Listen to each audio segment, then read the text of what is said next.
Hey, so tonight we're diving into one of those stories that honestly sounds too wild to be real.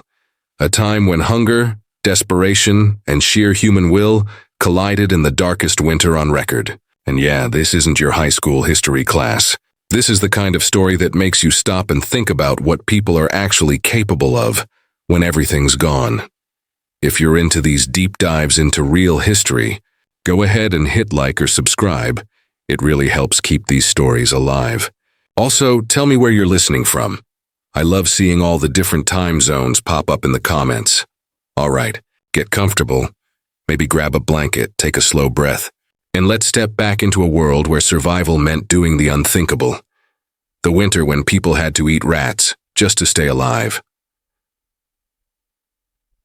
December 31, Leningrad, Soviet Union.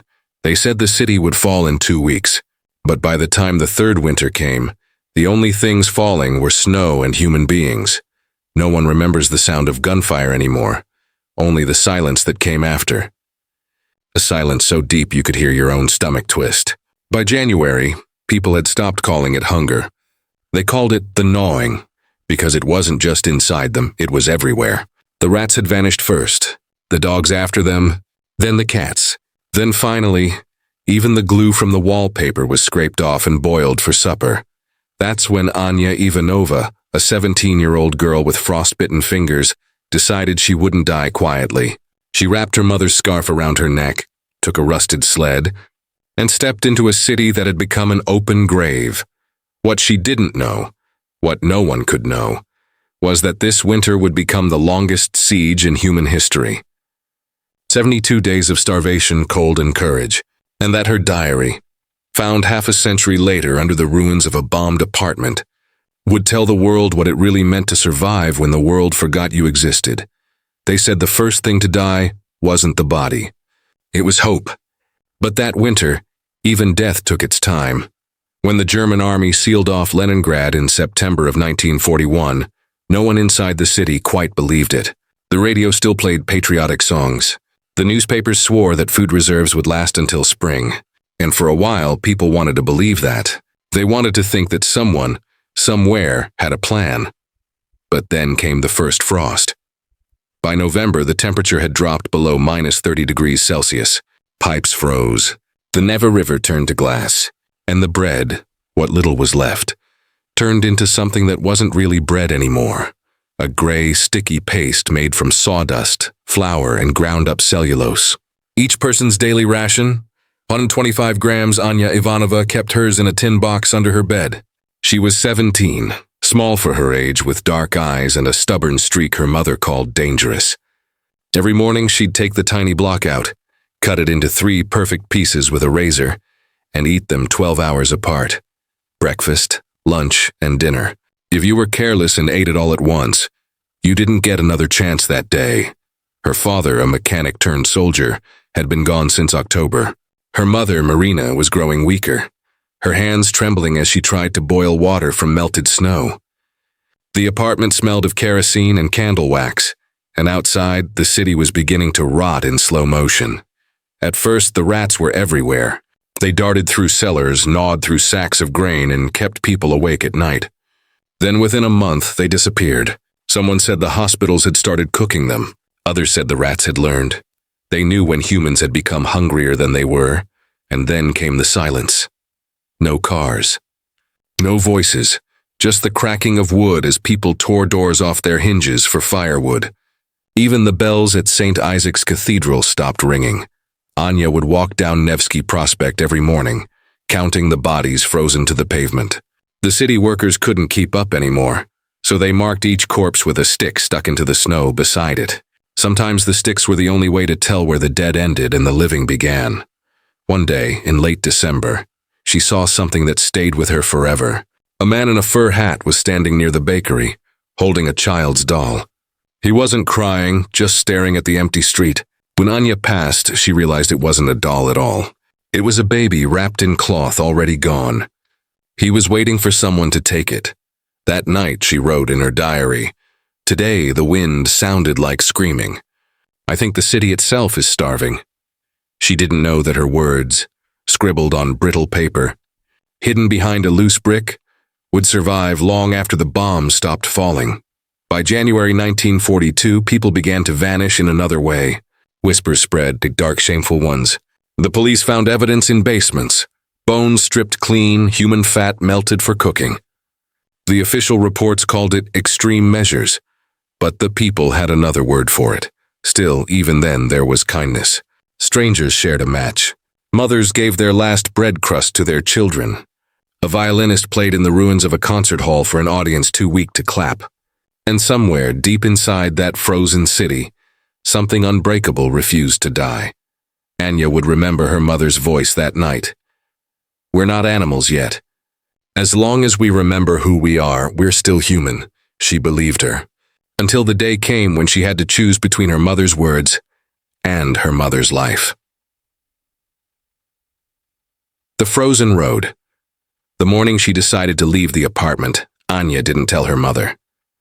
There was nothing left to say. Marina was barely conscious now. Her lips cracked, her hands skeletal. She hadn't spoken since the night before, only whispered a single word in her sleep. Papa. Anya stood at the window, looking out at the city that no longer looked like one. Snow drifted between the black skeletons of buildings. The sky had that strange violet color it always took before sunrise, the color of bruises. The radio was dead. The clock had stopped 2 days ago. Time itself felt like it had frozen with the pipes. She wrapped a scarf around her face, put on her father's old coat, far too big for her, and slipped the ration card into her pocket. Her plan was simple. Reach the supply depot near Smolny, trade anything she could find for a few crumbs of bread, or maybe a handful of flour. Simple plans, she had learned, were the only ones that still worked. When she stepped outside, the air hit her like a wall. It was the kind of cold that didn't sting. It burned. She could feel it clawing at her skin through the fabric, turning her breath into crystals that froze on her eyelashes. Nevsky Prospect stretched out ahead of her like a frozen river of white. The silence was almost holy. Halfway down the street, she saw a sled. It was small, wooden, the kind children used to race with on winter holidays. But this one carried a human body. The man pulling it looked no older than 20. His face hollowed out, eyes wide and distant. He stopped when he saw her. You going to the depot? He asked. His voice was dry, brittle, as if the air had to scrape past broken glass to escape his throat. Yes, she said. He nodded. Don't bother. They closed it. Germans shelled it yesterday. Nothing left. Her heart sank. Anywhere else? There's talk of flour at the Baltic station. But it's a long walk, and they shoot anyone who gets too close. He turned away, started dragging the sled again. Anya watched as it disappeared into the gray haze, the trail behind him vanishing almost instantly under falling snow.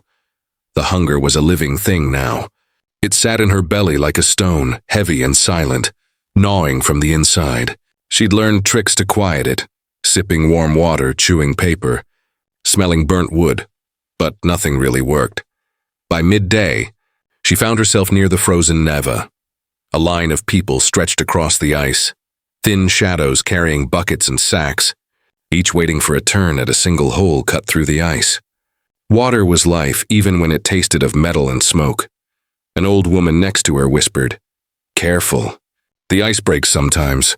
Took 3 yesterday. Anya nodded, gripping the rope tied to her tin pail. Her fingers were so numb she couldn't feel it anymore. When her turn came, she crouched, lowered the pail, watched as it filled with dark water that smelled faintly of fuel. That's when she heard it, the low hum of engines. Then a distant whistle. Someone screamed, Bombers! The crowd scattered. Anya ran without thinking. The first blast hit near the riverbank, a shockwave that threw her onto the ice. The pail rolled away, water spilling, freezing instantly. Another explosion followed, closer this time. A cloud of smoke rose where the bread queue had been. When the noise finally stopped, the silence returned, heavier than before. She lay still for a moment, trying to catch her breath, feeling tiny shards of ice dig into her palms. Then she saw it. A hand sticking out from the snow a few feet away. Small, delicate, a child's. She wanted to look away, but couldn't. That night she made it back to the apartment with nothing. The building was colder than the street. The windows were rimmed with frost so thick it looked like lace. Her mother was still alive. Barely. When Anya touched her forehead, it felt like porcelain. "I'll find something tomorrow," Anya whispered. Her mother's eyes opened just enough to see her. "Promise me you won't. You won't trade your soul for it." Anya didn't answer. Days blurred after that. The rations ran out. The neighbors stopped knocking. The city seemed to be shrinking. Its sound fading piece by piece. No footsteps, no doors, no music. Only the wind through the broken windows. Then one evening there was a knock. It startled her so much she almost dropped the candle. At the door stood a man she vaguely recognized. Yuri, from the 3rd floor. He had once been a teacher. Now his face was gray, his beard full of frost. "I'm looking for someone who can help," he said. "With what?" He hesitated, then stepped closer. "We found something in the basement, food, sort of. But we need another pair of hands." Anya followed him down the stairwell. The air smelled of smoke and rot. At the bottom, 3 others stood around a wooden crate. Inside was a shape wrapped in cloth. She froze. Yuri's eyes met hers. It was a woman. Died 2 days ago. No family. He swallowed hard. "We can't bury her. The ground's frozen, and we can't keep starving either."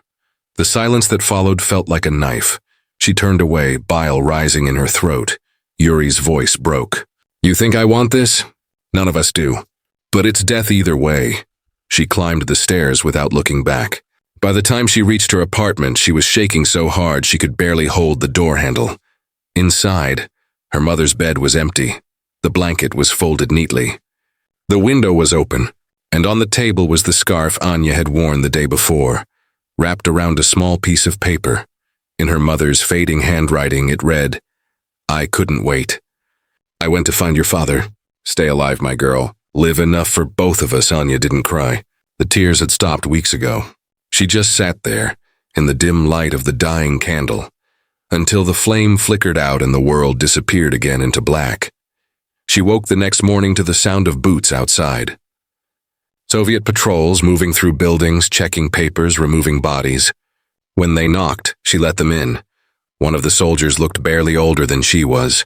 He stared at the empty bed, then at her face, and nodded. "I'm sorry," he said quietly. He handed her a piece of paper, a work permit for the ice road. "The Lake Ladoga convoy," he explained. "They need young ones to carry supplies. It's dangerous, but you'll get food." Food. The words sounded like a promise and a curse at once. Anya looked at the paper. The edges were already smudged as if fate itself had touched it. "Where do I go?" she asked. "East," he said. "Always east." That night she packed what little she had. Her father's coat, the scarf, the empty tin box. As she stepped into the snow, she looked back once at the building where she'd lived all her life. It no longer looked like home. It looked like a tomb. She took a breath, pulled the scarf tighter, and started walking toward the faint orange glow on the horizon. The last working trucks of the road of life. The only path out of the starving city. Every step away from Leningrad felt like walking through ghosts. But she kept walking, because even in a city of death, something inside her still refused to die. The first time Anya saw Lake Ladoga, she thought it was a mirage. A vast sheet of white stretching farther than her eyes could reach, broken only by the dark silhouettes of trucks and sleds. The ice groaned under their weight, a low, ominous sound, like the moan of a living thing. She had joined the convoy just before sunrise. The drivers were a ragged bunch. Men who had survived the first months of the siege but had lost everything else. Some carried rifles, some knives. Most just carried exhaustion in the way they moved. Anya was given a sled to push. Its frame was wooden, worn smooth from years of use. It carried sacks of flour, tins of condensed milk, and sometimes, when the convoy was lucky, small crates of bread. She wasn't allowed to ride. That was for the stronger men. The cold didn't just bite. It ripped, fingers went numb in minutes. Lips cracked immediately. Even the snow itself seemed to stick to exposed skin, forming a layer of frost that took hours to melt. The first night was the hardest. They camped on the ice, a cluster of trucks and sleds huddled together like an army of ghosts. No tents, nothing to block the wind. They built fires anyway, risking the fuel and warmth for the brief comfort of smoke and heat. Anya pressed her hands to the small flame, trying to melt the frost from her fingers. The men spoke in low murmurs. Stories of who they had lost. Children frozen in the street. Mothers who had given their last crumbs away. One of them, an older man named Sergei, spoke about his sister who had eaten a rat yesterday. A story told in such a matter-of-fact way that Anya almost laughed, except the laugh got stuck in her throat. She could barely eat the soup they had brought. A thin gruel of water, some snow-diluted milk and a scrap of dried potato. But she forced it down. Food now wasn't nourishment. It was proof she was still alive. The convoy moved again at dawn. The ice cracked beneath the weight of the trucks. Sometimes it was a low hum, sometimes a sudden snap. Every driver knew that a single mistake could swallow a vehicle, and everyone on it, into the freezing water below. People died this way often enough that the drivers had stopped mentioning it. Anya learned quickly. She stayed at the far side of her sled, scanning the horizon for fissures. Every step was measured, every breath a challenge. And then she saw them. A line of German aircraft overhead, black specks against the gray sky. They swooped down, releasing bombs that exploded on the ice with a deafening crack. Sleds tipped over. Flour spilled, rising into the wind like smoke. Men shouted, screamed.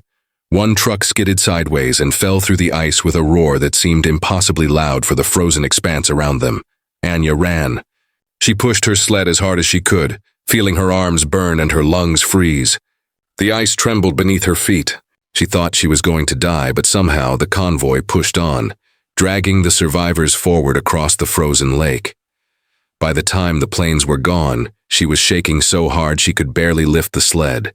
Yet she was alive, and the ice, the terrible, dangerous, beautiful ice, had held. Night fell again. They camped near a small fishing shack someone had left standing. Inside, the air was slightly warmer, scented faintly with fish and decay. Anya curled up in a corner, hugging her tin box of scraps. She had only a piece of old bread to eat, but it was enough to quiet the stone of hunger in her belly for a few hours. She tried to sleep, but dreams came instead. Images of her mother's pale face, the frozen child near the Neva, the man dragging the sled through the street, and rats everywhere gnawing at the edges of her mind. When she awoke, the shack was quiet. She had survived another night. The days on the ice were endless. The convoy moved like ghosts in a snowstorm, sometimes visible for only a few feet ahead, before the gray and white swallowed the horizon. Men fell behind. Some didn't come back. The wind carried their cries, but by then most had stopped noticing. Food was still scarce. Anya scavenged what she could from abandoned sleds. A few tins of milk powder, a small hunk of frozen bread. One man shared half of his rationed loaf, but when she accepted, she felt guilt twist in her stomach, because for every bite, someone else might have gone hungry. Still, the human body adapts. Or perhaps it resigns. Hunger no longer hurt so much as it buzzed, a constant white noise inside her.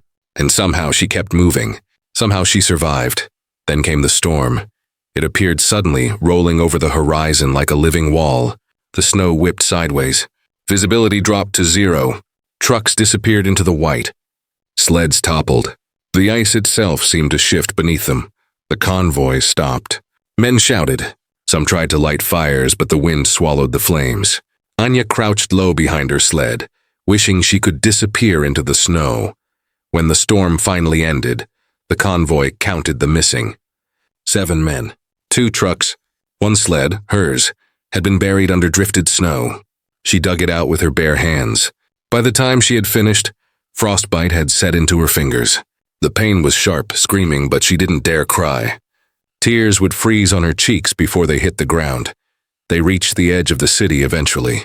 From a distance, Leningrad looked like a giant wound. Buildings burned, roofs collapsed, smoke rising from hidden fires. People appeared as thin shadows, moving slowly through the streets. Some carried what they could salvage. Some carried nothing. Anya paused at the city's edge. The convoy could go no further. They left the remaining food with city workers, a precious, tiny cache for those who had survived so far. She stepped off the ice onto solid ground. The streets were empty. Silence pressed against her like a living thing. She thought she might finally fall to her knees. But she didn't. She had survived the worst winter in memory. She had crossed the road of life, and she had carried something with her that others had not. Hope. It was fragile. It was dangerous. But it was alive. The city smelled of smoke and rot. Every step Anya took on the cobblestones seemed to echo in the hollow skeleton of Leningrad. Buildings loomed like broken teeth, some still burning, others collapsed entirely. Windows gaped open, black holes into rooms where families had once lived. The ice of Lake Ladoga behind her had been her lifeline, a dangerous but predictable path. Here, in the city itself, there were no guides, only shadows and silence. Her first stop was a bakery. Once, this street would have been alive with the smell of fresh bread. Now it was just rubble and frozen dust. Anya kicked open the door. Inside, a thin layer of snow had blown in through the broken windows. She found nothing but a few charred wooden boards and a cracked flour bin, empty except for the faint scent of yeast. Outside, she saw a group of people huddled near what remained of a collapsed apartment. They looked like ghosts, skin gray under layers of tattered clothing. Eyes wide, staring without focus, Anya hesitated. Hunger had taught her caution. She knew that strangers could be friends, or desperate enemies. A woman noticed her first. She was older, maybe 30, with frostbitten cheeks. She held a small boy in her arms. "Bread?" the woman whispered. Anya shook her head. She had none. But the woman's eyes searched hers, pleading silently. The boy coughed, a harsh rattling sound. Anya realized it was hunger, the kind that made the throat burn and the chest collapse inward. Her heart ached. She wanted to give them something, anything, but she had nothing left to give. Instead, she moved on. She kept to the shadows, moving through streets littered with corpses frozen in mid-step, abandoned belongings, and the skeletal remains of pets left behind. In a ruined apartment, she found an old chest.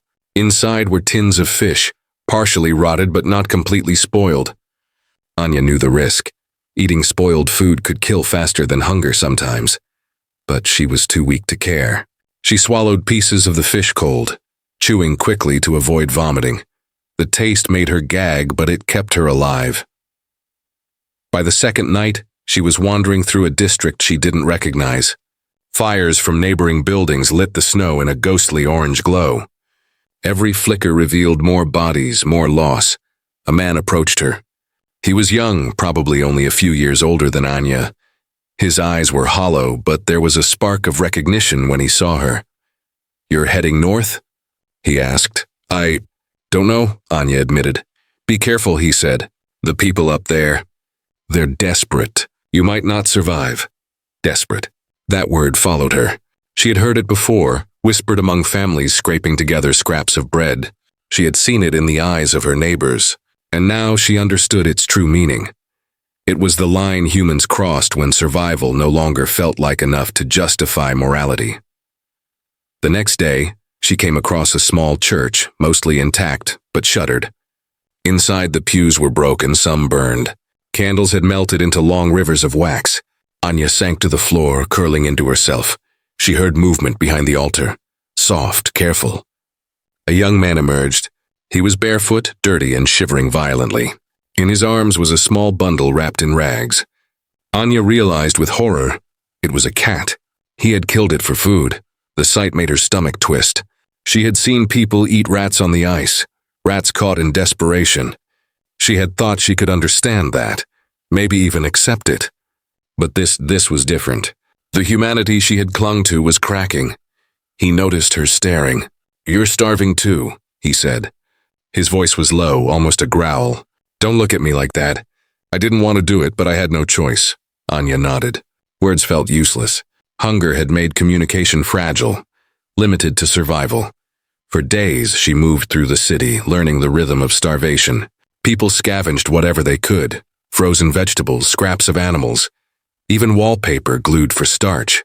Some had begun trading human flesh, the most unspeakable form of commerce, for crumbs of bread or a sip of water. Anya avoided them. She had to. If she didn't, she risked losing herself, the part of her that remembered her mother's warning. As long as we remember who we are, we're still human. Still, every day was a battle.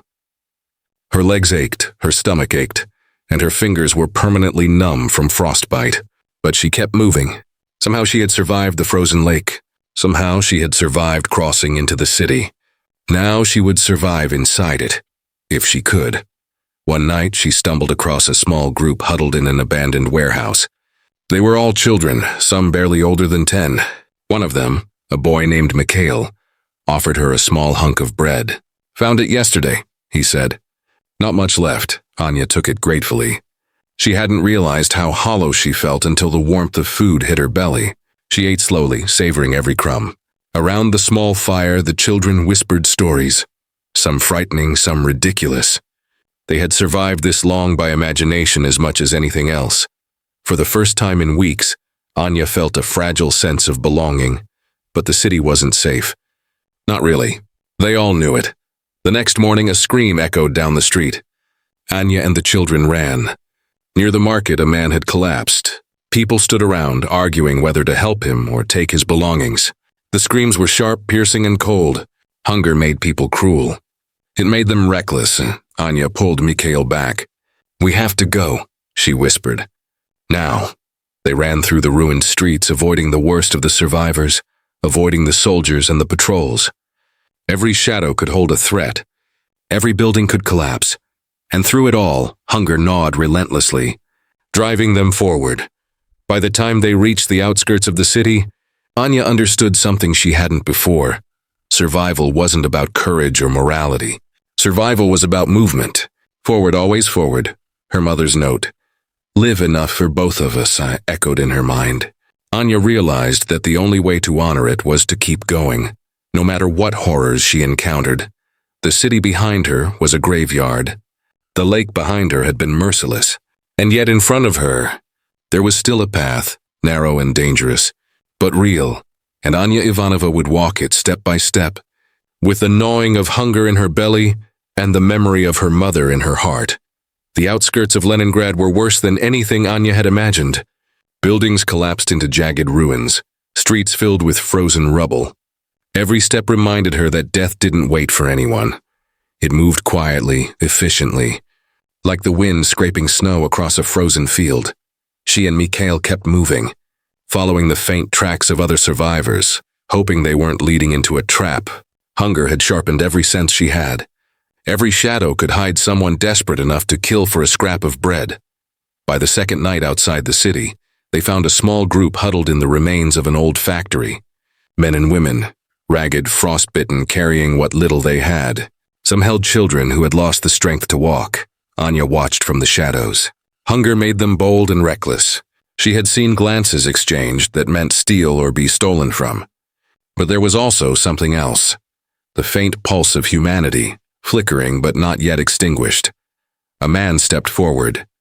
He had a long coat, patched and soiled, and eyes that seemed too tired for his age. "You two are far from home," he said. His voice was low but firm. "You want to survive.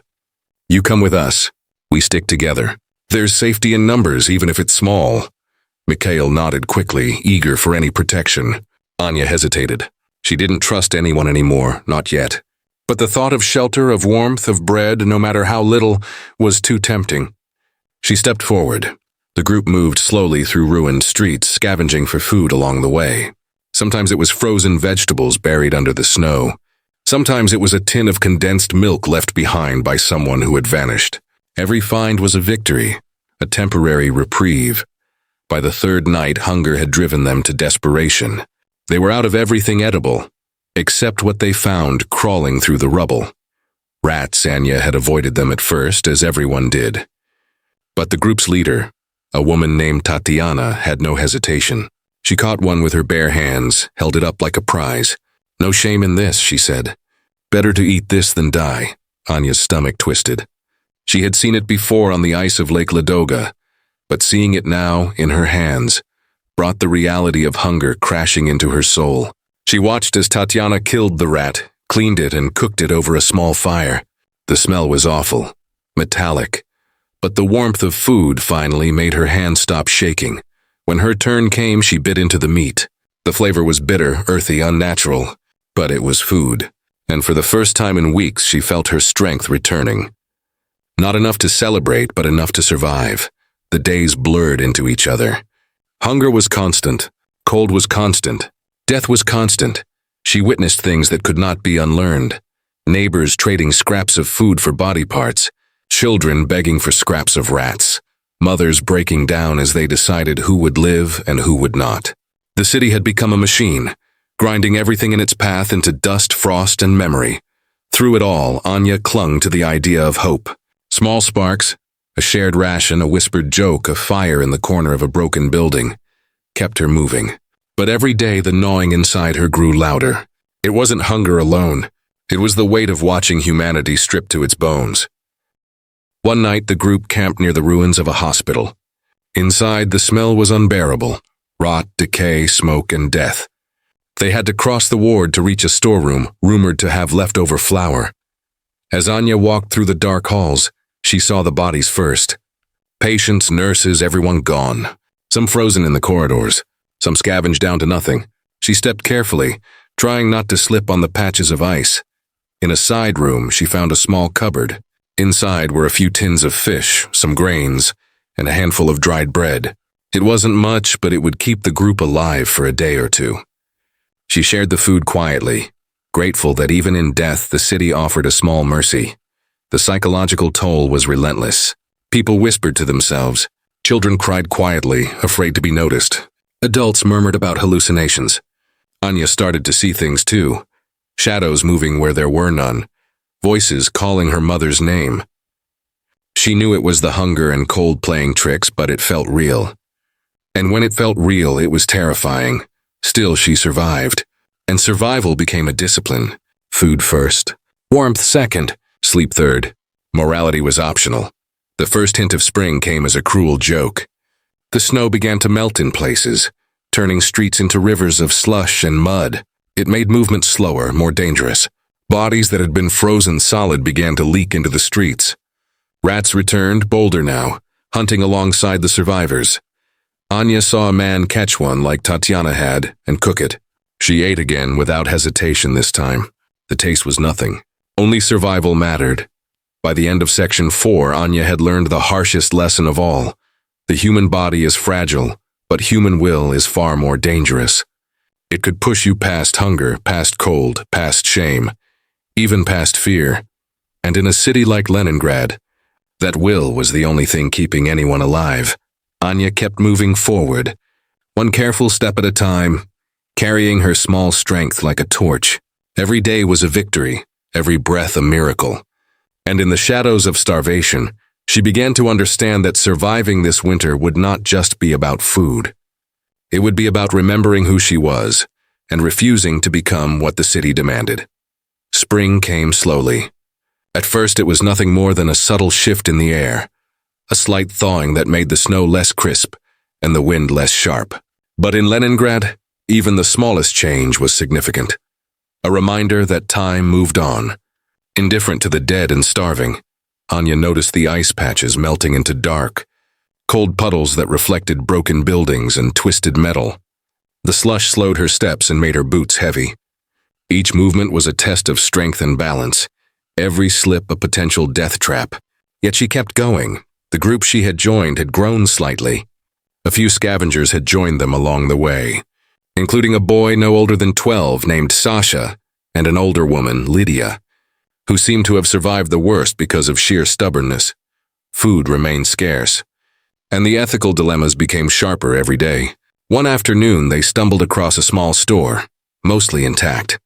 The door was locked, but the window was shattered. Inside, Anya saw tins of condensed milk, sugar, and a few half-spoiled vegetables. The group debated. "Take only what we need," Tatiana said. "There might be others coming," but others argued. "If we don't take it, someone else will.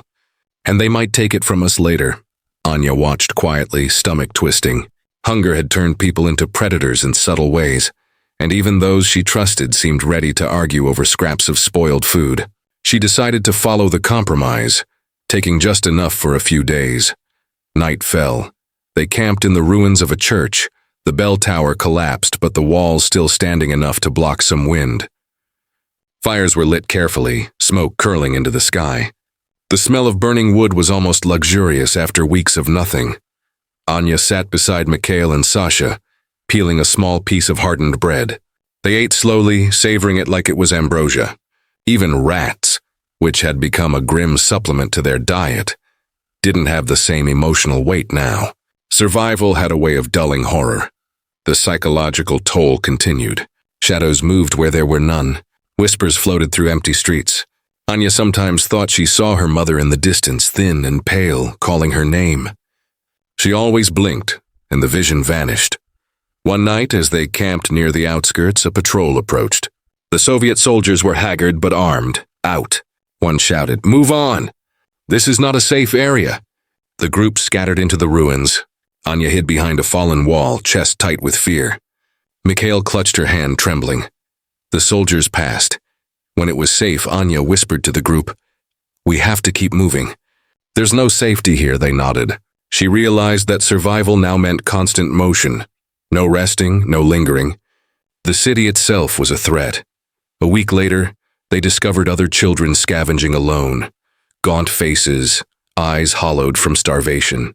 Anya recognized herself in them. Desperation, fear, the sharp instinct to protect the body over all else. The children approached cautiously. One offered a small piece of bread. "Found it. Near the river," he whispered. Anya hesitated. Sharing food meant risking her own survival, but refusing it would mean leaving them to die. She tore her hunk of bread in half. "Take it," she said. The boy smiled faintly, and for a moment Anya felt the first spark of humanity she had held onto in weeks. It was small, fragile, but it reminded her why survival mattered beyond the body. Days turned into weeks. The snow melted further, turning streets into rivers of slush. Rats became bolder, stealing scraps even from the most careful hands. Bodies that had been frozen solid began to leak into the streets.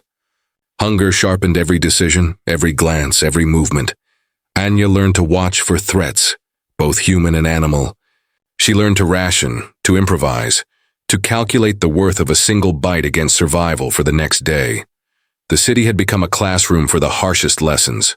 Morality was flexible. Hunger was absolute, and the smallest spark of hope could mean the difference between life and death. At last, they reached a partially intact bakery near the river.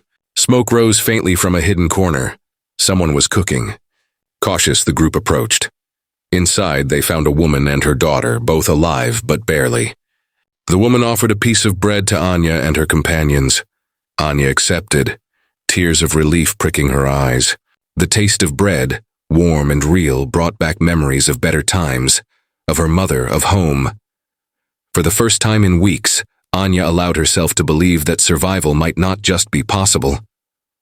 It might even be sustainable, but she knew better than to linger. The city still had threats lurking in every shadow. Hunger would return, danger would return, and tomorrow she would have to move again. Spring's arrival in Leningrad was deceptive. The snow receded, revealing streets clogged with debris, abandoned carts, and frozen corpses that had thawed into grotesque shapes. The city seemed quieter, almost serene, but Anya knew better. Beneath the stillness lurked desperation, and desperation was far more dangerous than frostbite. The group moved cautiously, sticking to the shadows. The riverbanks were lined with frozen fish, some caught in the ice and left to rot. But scavenging them meant risk. Predatory rats had grown larger, bolder, and they weren't the only predators prowling the city. It was on a ruined street near the old train station that Anya first encountered raiders. They appeared suddenly, stepping from behind collapsed walls like phantoms.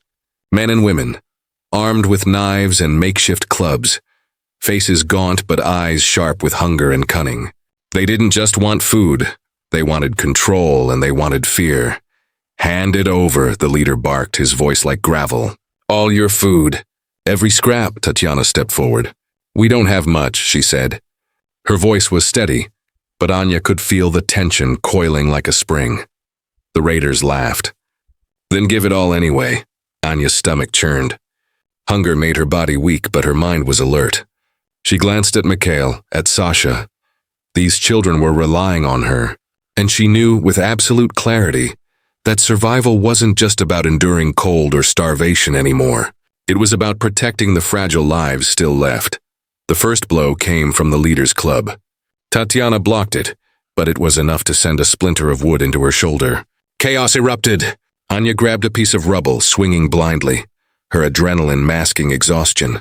She struck a man in the side, hearing a grunt, then a thud. Sasha screamed as one raider lunged for him. Anya shoved him behind her, then kicked the attacker, sending him sprawling onto the street. Mikhail ducked low, but his face was pale and terrified. It was over as quickly as it began. The raiders, seeing the fire in Anya's eyes and the readiness of the group to fight, retreated into the ruins, cursing and spitting. After the encounter, the group huddled in a half-collapsed building, catching their breath. Tatiana's wound was bleeding, and Lydia tore strips of cloth to make a bandage. "We can't just keep running," Tatiana said through gritted teeth. "They'll be back. And next time, they might not hesitate to kill." Anya's stomach twisted. She had thought surviving frost, hunger, and frozen lakes was the hardest part. She had been wrong. The days following the raid were tense. Every noise made them jump. Every shadow became a threat. But they couldn't stop moving. Food had to be found. Shelter had to be located. Children had to be protected. Anya began to understand that survival wasn't just a matter of enduring hardship. It was a test of moral fortitude. Every decision had consequences. Every ration shared or withheld could mean life or death. And every encounter with desperation, the haunting reflection of her own hunger, forced her to ask what kind of person she wanted to become. One afternoon, they discovered a partially intact apartment building. Inside, a family had been living in the basement. Mother, father, and a boy slightly older than Mikhail.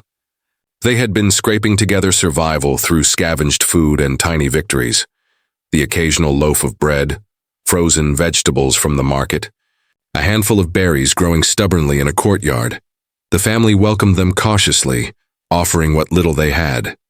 Anya saw the relief in their eyes, a mix of gratitude and fear. Sharing food was not generosity. It was a necessity for mutual survival. The nights were the hardest. Hunger gnawed relentlessly. Even after eating, the emptiness never fully disappeared. Anya sometimes caught herself staring at rats, considering them not just as food, but as symbols of the extremes humans were forced to endure. She had already eaten them before, on the outskirts. Now, the thought no longer repulsed her. Survival required adaptation, and morality had shifted into a sliding scale, bending under the weight of necessity. Yet, amidst the starvation and fear, Anya began to notice small sparks of hope. A fire left burning by neighbors, fresh water collected in barrels, even laughter, quiet, brittle but real, from the children. These fragile moments reminded her why survival wasn't merely about enduring. It was about preserving humanity in the midst of devastation. By the time the group reached the old railway warehouses, they had a fragile rhythm. Scavenge during daylight, rest in hidden spaces at night.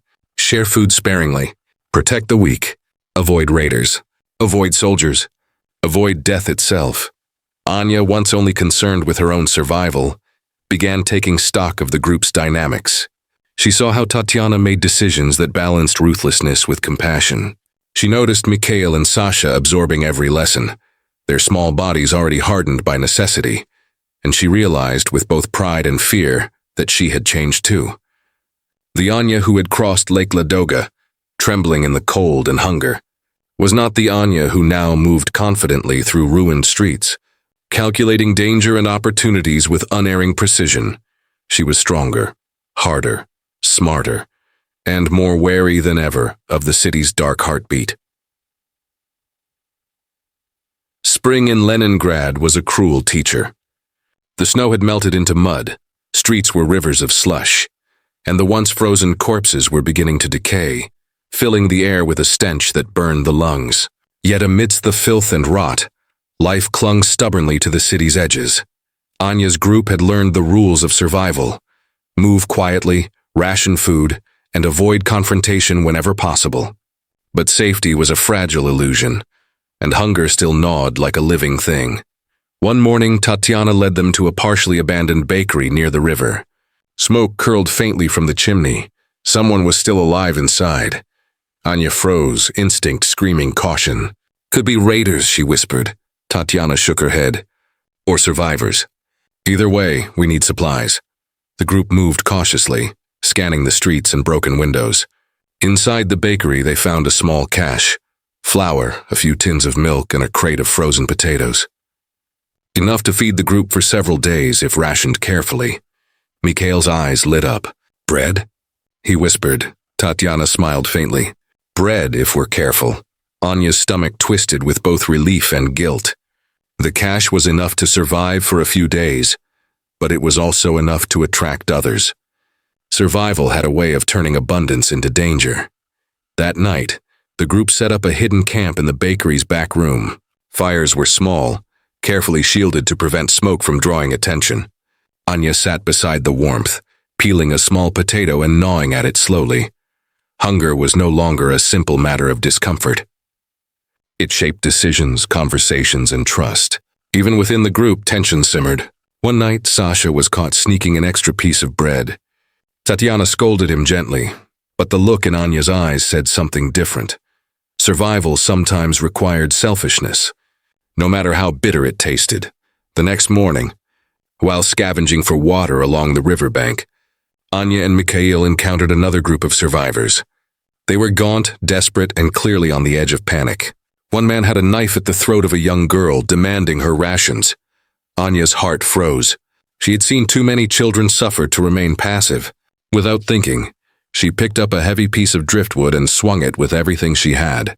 The man went down with a cry, knife clattering to the mud. The girl ran to Anya, tears streaming down her dirt-streaked face. "Thank you," she whispered. Anya realized then that survival wasn't just about food or warmth. It was about protecting what little humanity remained in a city that had lost almost everything. Back at the bakery, tensions in the group grew. Hunger was still present, and the presence of new survivors complicated matters. Who could be trusted? How much food should be shared? Every decision was a gamble. Anya took stock quietly. She had learned to observe, to calculate. She rationed her own food carefully, shared strategically, and kept watch over the children. Her role was shifting, from survivor to protector. Days turned into a rhythm. Scavenge during daylight. Return to the bakery. Ration carefully. Avoid raiders and desperate strangers. Every meal was a negotiation between morality and necessity. Every moment outside was a test of courage and instinct. And yet, amidst the filth and hunger, small sparks of hope appeared. A few potatoes sprouted green shoots promising more food. A nearby cellar was discovered, containing tins of vegetables and grains. Even laughter began to appear, brittle and cautious but real. Anya realized something crucial. Survival in Leningrad wasn't just about enduring. It was about adapting, protecting others, holding on to hope, even when the city itself seemed designed to crush it. Her mother's memory remained a constant guide. Live enough for both of us. Now, she wasn't just surviving for herself. She was surviving for Mikhail, Sasha, the children they had rescued, and the fragile threads of humanity that still existed. That night, as the group huddled around a small fire, Anya allowed herself a rare moment of reflection. She thought of the frozen lake, the gnawing hunger, the rats, the raiders, the decayed streets. She had endured things no child should ever endure, and yet she was alive. The city outside was still merciless. Hunger would return. Danger would never disappear. But for the first time in months, Anya allowed herself to imagine a future. Faint, fragile, but real. Somewhere beyond the ruined streets, beyond the hunger and death, life would continue. And she would be part of it. The city was waking, slowly, painfully, from the grip of winter. Snow had melted into slush and mud, and the streets reeked of thawing decay. Yet life, stubborn and relentless, still clung to the edges of Leningrad. Anya's group moved carefully, acutely aware that survival required constant vigilance. Every sound, a creaking floorboard, a whisper of wind, the scurry of rats, could mean danger. Hunger had taught them caution, but it also demanded action. They could not linger. That morning, the group decided to explore the remains of an old supply depot. Rumors whispered of tinned goods left behind by retreating soldiers. The building was half collapsed, but Anya could smell the faint trace of rotting wood and rusted metal. She led the children through a narrow entrance, eyes scanning for any sign of threat. Inside, the air was damp and foul, and the floorboards groaned underfoot. The group split, moving slowly, picking through crates, cans, and broken barrels. It was Mikhail who found the first tin, a can of preserved meat. They had almost given up hope. The discovery sparked a quiet excitement, quickly tempered by caution. Someone had likely already been here. The first real test came not from hunger, but from humans. As they examined a crate of dried vegetables, the sound of footsteps echoed down the hall. A man appeared, gaunt, eyes wild, knife in hand. He had been scavenging alone and clearly considered the depot his claim. "Step away," he hissed. "Everything here is mine," Anya assessed quickly. There were no other exits. The children were behind her. Her pulse quickened, but her mind was sharp. Tatiana stepped forward, voice steady. "We found this together. There's enough to share. We don't want trouble." The man laughed, a dry, hollow sound. "Sharing? You don't understand. Here there is no sharing. Only survival." The confrontation was brief, violent, and messy. Anya grabbed a metal rod and swung it with all her strength, knocking the man back against a crate. Tatiana and Lydia held the children tight. The man fled, shouting curses, leaving behind a handful of tins. Anya's stomach twisted with adrenaline, relief, and guilt. Violence had become a necessary part of survival, but it was a bitter necessity. The depot yielded small victories: a dozen tins of preserved food, a crate of potatoes, a few sacks of grains. Enough to last the group for days, but not enough to feel safe. They knew word would spread. Others would come, desperate and dangerous. That night, Anya allowed herself a quiet moment by the fire. She peeled a potato slowly, savoring the warmth and the sensation of normality. Mikhail and Sasha sat beside her, tired but safe. For the first time in weeks, she let herself imagine a future, a plan beyond survival. Her thoughts turned to escape. Leningrad was a trap. The city held dangers at every corner: raiders, desperate survivors, lingering frost, disease, and hunger. Beyond the city, the land might offer freedom: forests for hunting, rivers for fishing, towns untouched by starvation. But escape required preparation, knowledge, strength, cooperation. Anya began to teach the children quietly how to recognize danger, how to scavenge efficiently, how to ration food. Survival was not just instinct. It was a skill, honed through observation, experience, and careful thought. She also began to understand the group's dynamics more deeply. Tatiana was a natural leader, but stubborn and sometimes reckless. Lydia was cautious, wise, and fiercely protective of the children. Anya realized she was becoming the strategist, the one who considered long-term consequences, while others reacted to immediate threats. The next day, scavenging near the outskirts, they encountered a group of 3 older teenagers. Hunger had twisted them into predators. They demanded food, weapons, and shelter. Negotiation was impossible. Only confrontation would suffice. Anya acted quickly. She distracted one with a thrown crate while Lydia grabbed a piece of scrap metal to fend off another. Tatiana struck the leader across the face with a length of pipe. Within minutes, the attackers retreated, leaving only the faint sound of their curses behind. Anya realized that survival was not just about avoiding death.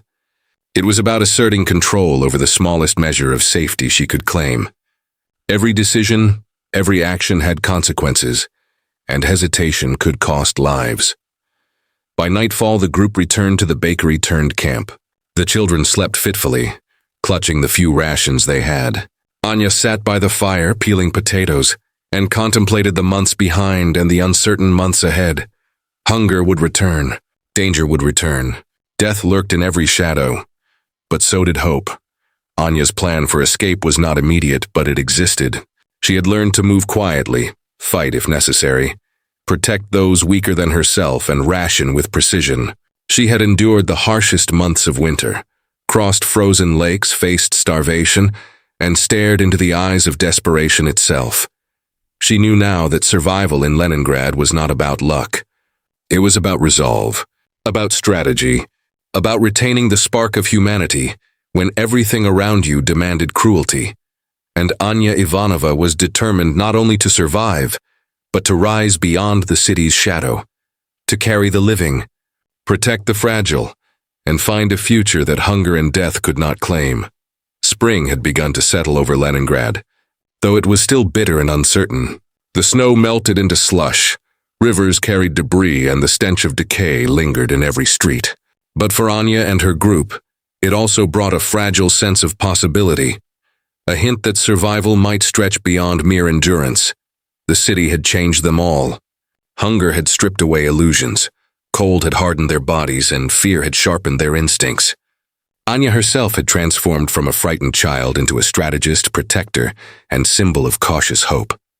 Every decision she had made, to fight, to flee, to ration, to share, had been a step toward retaining not only life but some fragment of humanity in a city designed to crush it.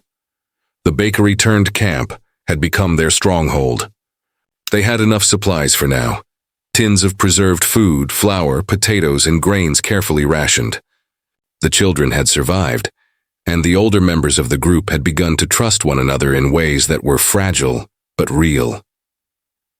Anya walked through the bakery that evening, watching Mikhail and Sasha clean up scraps of food. Their small, tired smiles were a reminder of why she continued to fight. It wasn't enough to survive. Survival had to carry meaning, protection, and hope. The months of winter had taught her the hardest lessons.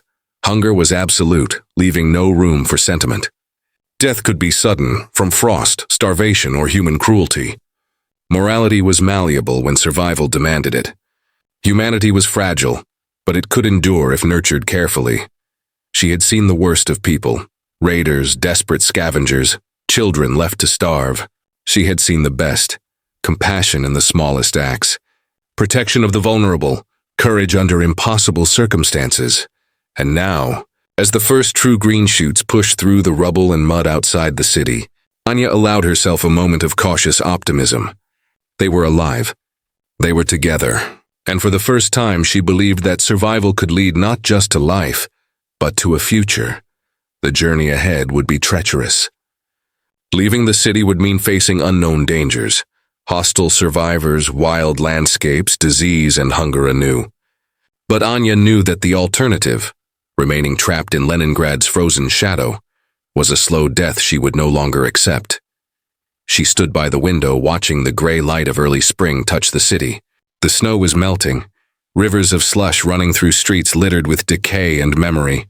The smell of life, faint, persistent, unyielding, reached her through the cracks in the broken walls. Anya whispered to herself, almost in disbelief, "We survived. And we'll keep surviving." It was not just a promise to herself, but to every fragile life she carried with her: the children, the companions, the humanity she refused to let go. Leningrad had taken almost everything, but it had not taken their will to live. And in that will, Anya found the faintest glimmer of hope, that perhaps beyond the ruins, beyond the hunger and death, life could begin again. The first light of dawn cast a pale glow over the ruined city. Mud and debris clung to the group's boots as they stepped cautiously through streets they had known for months, now transformed into treacherous rivers of thawing ice, slush, and decay. Anya paused at the bakery's doorway, looking back at the fragile haven they had called home. The warmth, the fire, the rations, and all of it was temporary. Beyond the city walls lay the unknown. Forests scarred by war, fields stripped bare, rivers swollen with melting ice. It was freedom, but freedom carried danger in every step. Mikhail tugged at her hand. "Are we really leaving?" he whispered, voice small and uncertain. Anya knelt, looking into his eyes. "We have to. Staying here, it'll kill us all eventually. Out there, we have a chance. A real chance to survive." The children nodded silently, sensing the gravity of her words. They had learned quickly that hope came wrapped in responsibility. The first hours beyond the city were deceptively calm. Birds returned to the skeletal trees lining the outskirts, their calls shrill and foreign in a city that had been silent for months. Anya kept her eyes forward, scanning for signs of danger, signs of raiders, wild animals, or other survivors. Every step carried the weight of caution and experience. Rats still scuttled along the streets, bold now in the absence of food. Anya stepped lightly, careful not to draw their attention, and reminded the children to do the same. Hunger could drive even the smallest creatures into aggression, and human instincts were no different. By midday, they reached the first line of forests beyond Leningrad. The trees were thin, blackened by past fires, but they offered cover. The air smelled of wet earth, thawing vegetation, and life returning after months of frozen silence. They paused at a clearing, spreading their meager supplies: bread, a few tins of preserved vegetables, and the last of the flour. Anya distributed the rations carefully, measuring each bite. Hunger had taught her discipline, but also the unspoken truth. Survival was as much about rationing hope as it was about rationing food. The forest was both a blessing and a threat. Visibility was limited. The mud slowed movement, and the trees themselves hid dangers. Wolves had returned to the outskirts, and Anya had learned that scavengers, both human and animal, often hunted in packs. As night fell, they found a partially collapsed cabin. Its roof sagged, walls were riddled with holes, but it offered shelter. Fires were lit carefully in the fireplace, smoke venting through cracks in the roof. The children huddled close, Mikhail resting his head on Anya's lap. It was the first night of relative peace they had known in weeks, but Anya knew better than to relax. Danger never slept. Hunger never slept. Days turned into weeks as they navigated forests, frozen streams, and abandoned villages. They scavenged for food: berries, frozen roots, the occasional cache of canned goods left behind by fleeing civilians. Each find was a victory, each encounter a test of wits and will. One afternoon they stumbled upon a small group of survivors: an older man, his wife, and 2 teenagers. They were gaunt, cautious, and clearly terrified. Anya assessed them quickly. Sharing food would slow their progress and risk drawing attention, but it might also gain allies. She offered a portion of bread and a tin of vegetables. The man accepted cautiously. "You're brave," he said. "Or desperate." "Both," Anya replied. "But we survive together, or we die alone." The psychological toll of the journey was relentless. Hunger gnawed constantly, even after small meals. Cold remained a threat in shaded valleys, and the damp, thawing earth carried disease in every puddle. Anya saw Mikhail and Sasha struggling with fear and exhaustion.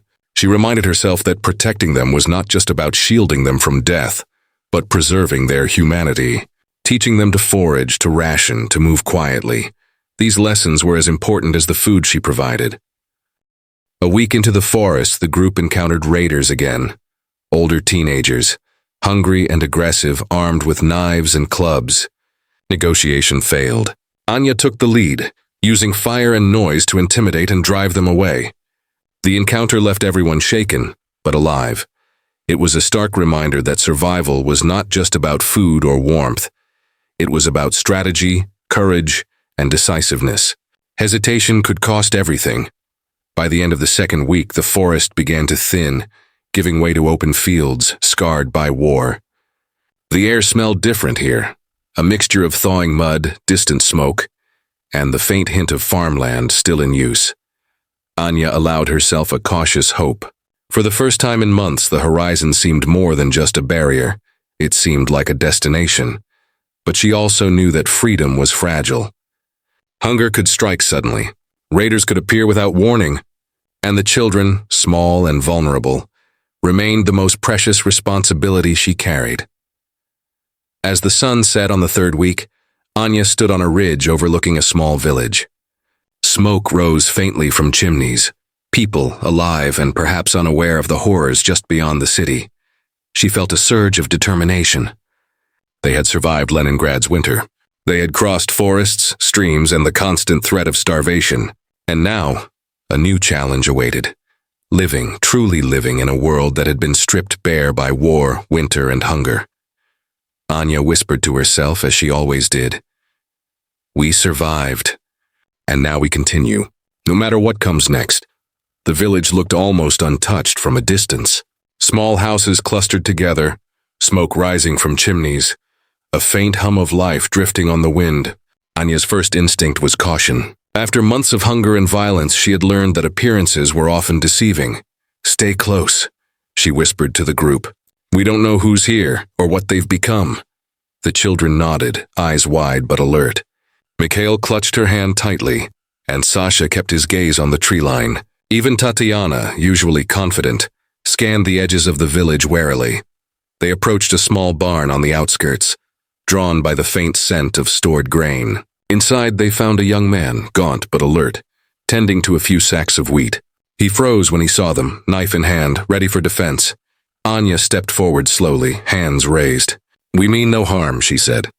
"We're hungry, and we only want to survive." The young man studied them, eyes flicking over the children and their meager packs. Finally, he lowered his knife. "You're lucky I don't shoot first," he muttered. "Food's scarce. Trust is scarcer," Anya nodded. "We understand. We can trade. We have some preserved food." The man's eyes narrowed. "Preserved food? Let me see." They offered the tins and a small portion of bread. The man inspected them, sniffed cautiously, and then relaxed slightly. "All right.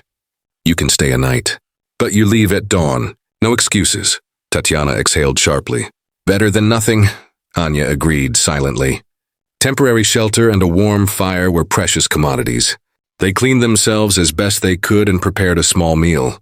The warmth of the barn, the smell of grain, and the faint crackle of a fire felt like luxuries they had long forgotten. That night, Anya lay awake on a pile of straw, listening to the wind whistle through the gaps in the barn walls. Hunger was less pressing than exhaustion, but it still gnawed at her. A persistent reminder that survival was never guaranteed. She thought of the group outside, Tatiana tending a small fire, Mikhail and Sasha curled up together, Lydia sharpening a makeshift knife. Each person had a role, each person's life intertwined with the others. Survival was no longer an individual endeavor.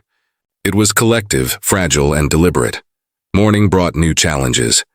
The villagers, wary and suspicious, kept their distance. Some stared openly, eyes full of hunger, fear, or judgment. Anya realized quickly that trust here was a currency more valuable than food. They needed supplies, but any mistake could provoke violence. Anya decided to split the group. Tatiana and Lydia would negotiate with the villagers for food and information, while Anya stayed with the children, scouting the perimeter and assessing potential threats. The negotiations were tense. Villagers were suspicious, some openly hostile. "We have little to spare," an older woman said. "Why should we give it to strangers?" Anya's group offered rations in exchange for milk, eggs, and information about nearby food sources. Slowly, some concessions were made. A small supply of dried meat, a few eggs, and a bucket of milk were secured. Not enough to feast, but enough to sustain life. While the others negotiated, Anya explored the village edges. She observed patterns, abandoned houses, hidden caches of supplies, and the remnants of scavenging efforts. She noted signs of desperation, traps set for animals, empty granaries, and the subtle marks of other groups moving stealthily through the area. It was a stark reminder. Even here, life was a tenuous balance. Hunger drove people to extremes, and desperation could turn a neighbor into a predator. That evening, they gathered in the barn. The small feast was humble but nourishing.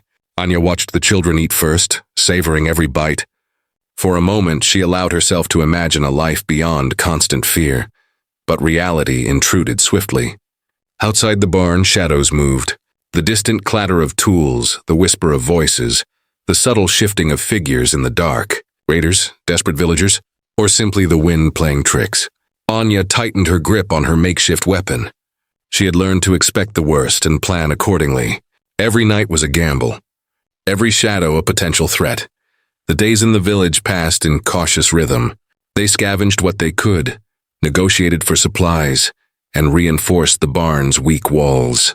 Anya continued to teach the children survival skills, how to move quietly, recognize danger, ration supplies, and navigate social interactions with wary adults. She also realized that the hardest challenge was not hunger or cold, but maintaining trust and morale. Desperation could fracture even the strongest group. Words had to be measured, actions had to be deliberate, and patience had to stretch far beyond human instinct. By the end of the week, the group had enough supplies to continue their journey. Anya gathered everyone, explaining their next steps. "We leave at first light," she said. "The village has helped us, but we can't linger. Hunger follows us, danger follows us, and life waits beyond this place. We move forward, together." Mikhail looked at her, eyes wide. "Are we really going to make it?" Anya knelt, looking him in the eye. "We survived Leningrad. We survived the forests. We'll survive this too. But we have to stay smart, stay together, and never forget why we keep moving." The group nodded silently, the weight of their journey pressing on them, but a fragile thread of hope weaving through their resolve. As dawn broke, the barn's warmth fading with the first light, Anya led the group out of the village. The field stretched wide and barren before them, dotted with signs of life returning. Small patches of green, smoke rising from distant chimneys, birds circling overhead. For the first time in months, Anya felt the faintest whisper of freedom, but she knew better than to trust it fully. Hunger, desperation, and human cruelty could strike at any moment. Survival demanded constant vigilance, unwavering courage, and the ability to act decisively, and Anya Ivanova was ready. The fields beyond the village stretched for miles, broken only by patches of forest and ruined farmsteads. Snow had melted completely, leaving the ground muddy, uneven, and treacherous. Every step required concentration. One misstep could mean injury, slowing the group and leaving them vulnerable. Anya led carefully, keeping the children close. Mikhail's small hands gripped hers tightly, while Sasha followed with wide, watchful eyes. Tatiana and Lydia scouted ahead and behind, forming a human barrier against danger from all directions. Hunger became a constant, gnawing companion. Even after the small village supplies, the group's bodies reminded them that survival demanded more than rationed food. Anya scavenged roots, berries, and leftover grains wherever she could, sometimes forcing herself to eat sparingly, to give more to the children. One afternoon, they came across a partially frozen stream. The water was brackish, muddied by runoff, but it was enough to hydrate them. Anya paused, assessing the surroundings. Wolves and other predators often hunted near water sources, drawn by both prey and the scent of humans. She gathered the children, instructing them to move quietly and keep low. They drank carefully, filling small containers while Tatiana kept watch. Even small pauses were dangerous. The forest and fields beyond were alive with both animals and desperate humans. That night, the group camped in the remnants of a burned farmhouse. The roof had caved in, leaving gaps through which the wind whistled, but the walls offered some protection from the cold and potential raiders. Anya lit a small fire, carefully shielding it with stones to minimize smoke. She peered into the dark, recalling every lesson Leningrad had taught her: vigilance, strategy, and the thin line between life and death. Mikhail shivered beside her. "Will we ever find a safe place?" Anya held him close. "We will. We just have to keep moving. Every step forward is a step toward safety." The children huddled near the warmth of the fire, and for a few precious hours, they allowed themselves to sleep. The next morning brought a harsher trial.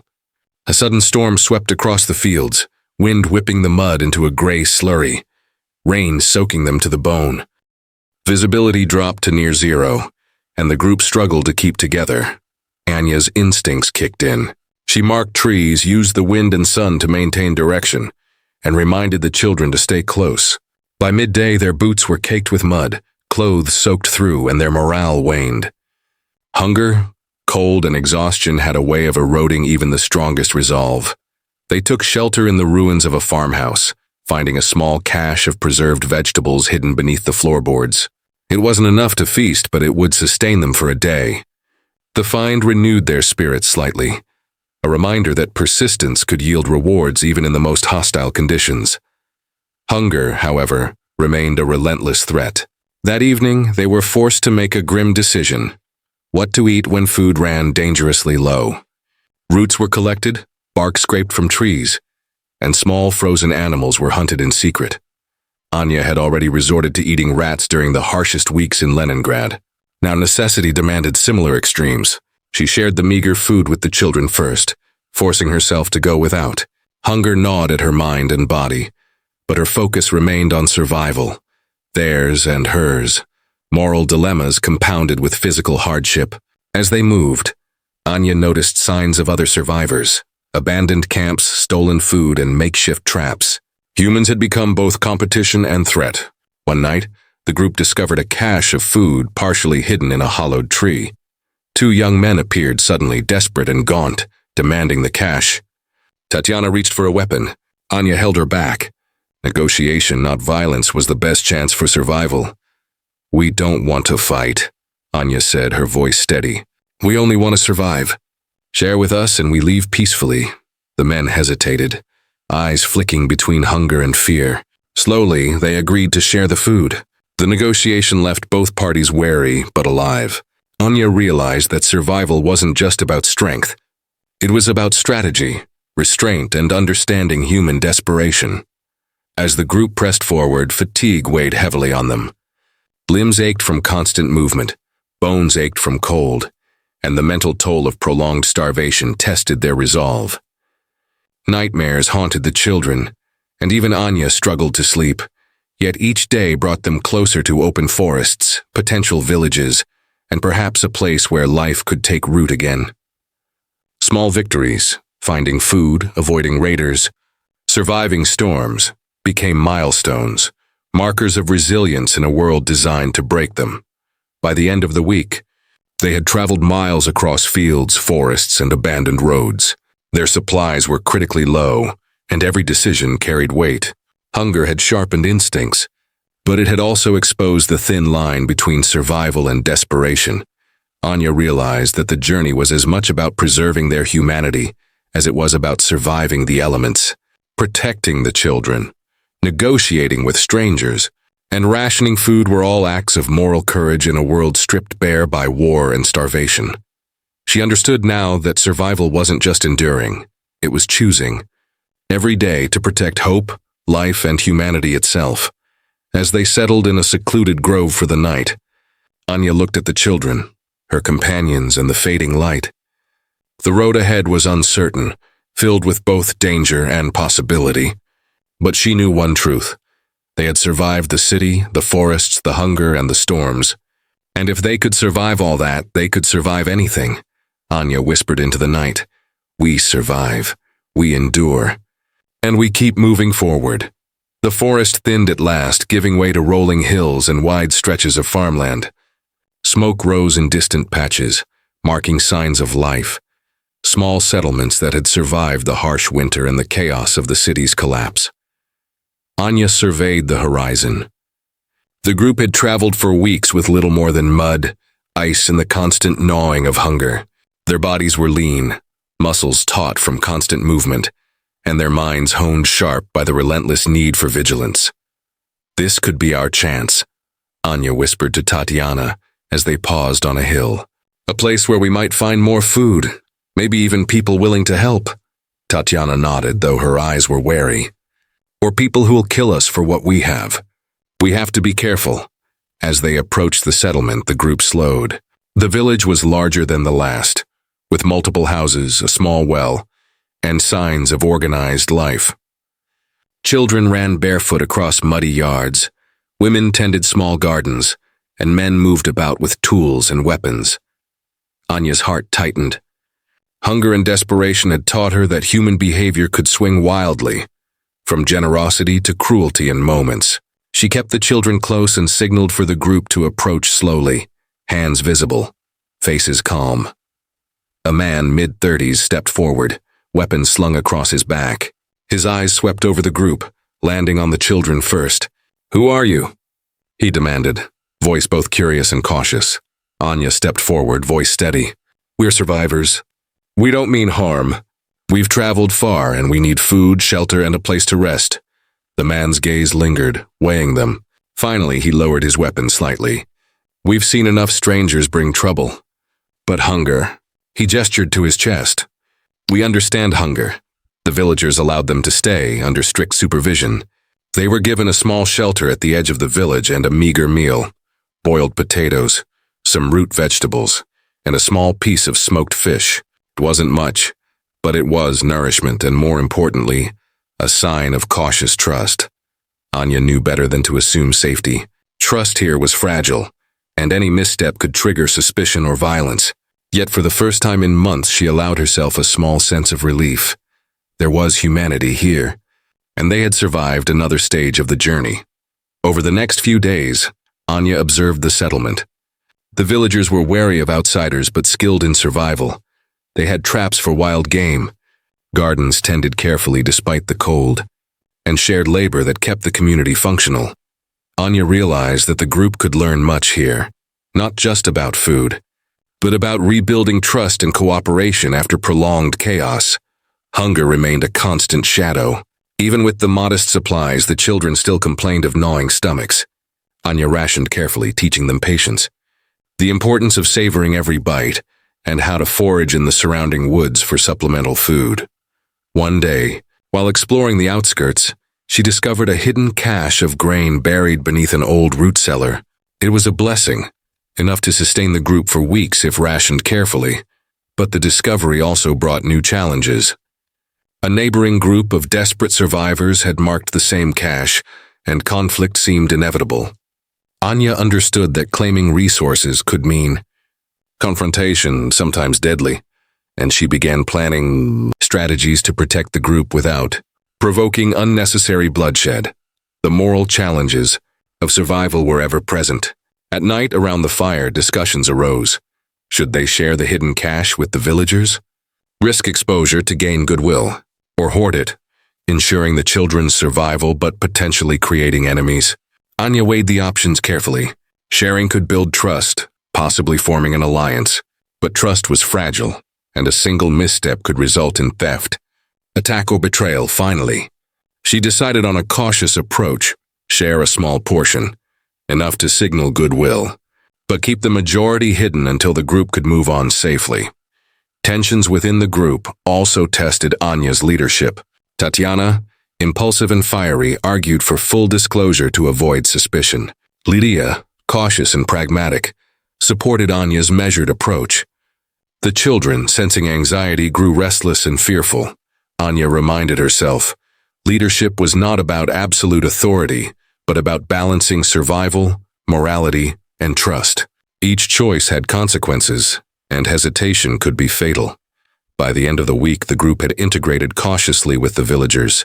They learned to trade labor for food, share information about threats, and navigate the delicate web of social interaction. And yet, the road ahead remained perilous. Hunger still loomed, raiders could strike without warning, and the wider world beyond the settlement offered both opportunity and danger. Anya realized that survival had transformed into something more profound. It was no longer just enduring starvation or cold, but making choices that would define who they were and what kind of future they could build. As dawn broke on their final day in the village, Anya gathered the group. We've survived the city, the forests, and hunger itself. Here, we've learned how people can rebuild, even in small ways. But we can't stay forever. We move forward, together, and we carry what we've learned with us. Every step matters. The children nodded, eyes wide with understanding and cautious hope. Mikhail clutched her hand. Sasha mirrored his courage, and Tatiana and Lydia prepared quietly for the journey ahead. Anya looked at the horizon, where the first hints of open country beckoned. She whispered almost to herself, "This is only the beginning." The morning air was crisp, carrying the faint scent of thawing earth and distant smoke from the village they were leaving behind. Anya led her group down a narrow dirt path that wound through rolling hills. The settlement faded into the distance, its faint outline swallowed by morning mist. The journey beyond brought a new set of challenges. The fields were barren, stripped of crops by winter and human desperation. Patches of mud and ice slowed progress, and the group's boots sank with every step, leaving trails that could betray them to both predators and desperate humans alike. Hunger tightened its grip. Even after the rations gained from the village, the group's bellies ached constantly. Roots, berries, and small game supplemented their diet, but the scarcity made each bite precious. Anya rationed carefully, giving the children priority, often sacrificing her own portions. Mikhail's small frame trembled from exhaustion and hunger. Anya wrapped a coat tightly around him. "Just a little further," she whispered. "We'll find something to eat." The words felt hollow at times, but she refused to show doubt. Her resolve was their anchor. The terrain grew more challenging as the group entered dense forests. Visibility was limited, and every sound, the snap of a branch, rustle of leaves, demanded attention. Wolves prowled silently, and Anya had already spotted tracks from other humans, equally desperate, moving through the area. Tatiana and Lydia scouted ahead and behind, forming a protective perimeter. They moved silently, communicating through subtle gestures and whispers. Every day was a test of coordination, endurance, and patience. One afternoon, they stumbled upon the remains of an abandoned homestead. The house had been stripped bare. Furniture broken, walls scorched, supplies looted. Yet, in a small root cellar, they found a few tins of preserved meat and some potatoes. It was a small victory, but in the context of weeks of hunger, it felt monumental.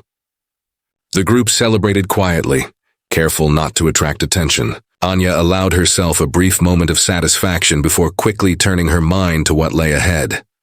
Night brought new dangers. The group camped near a small river, the sound of water masking their presence but also attracting wildlife.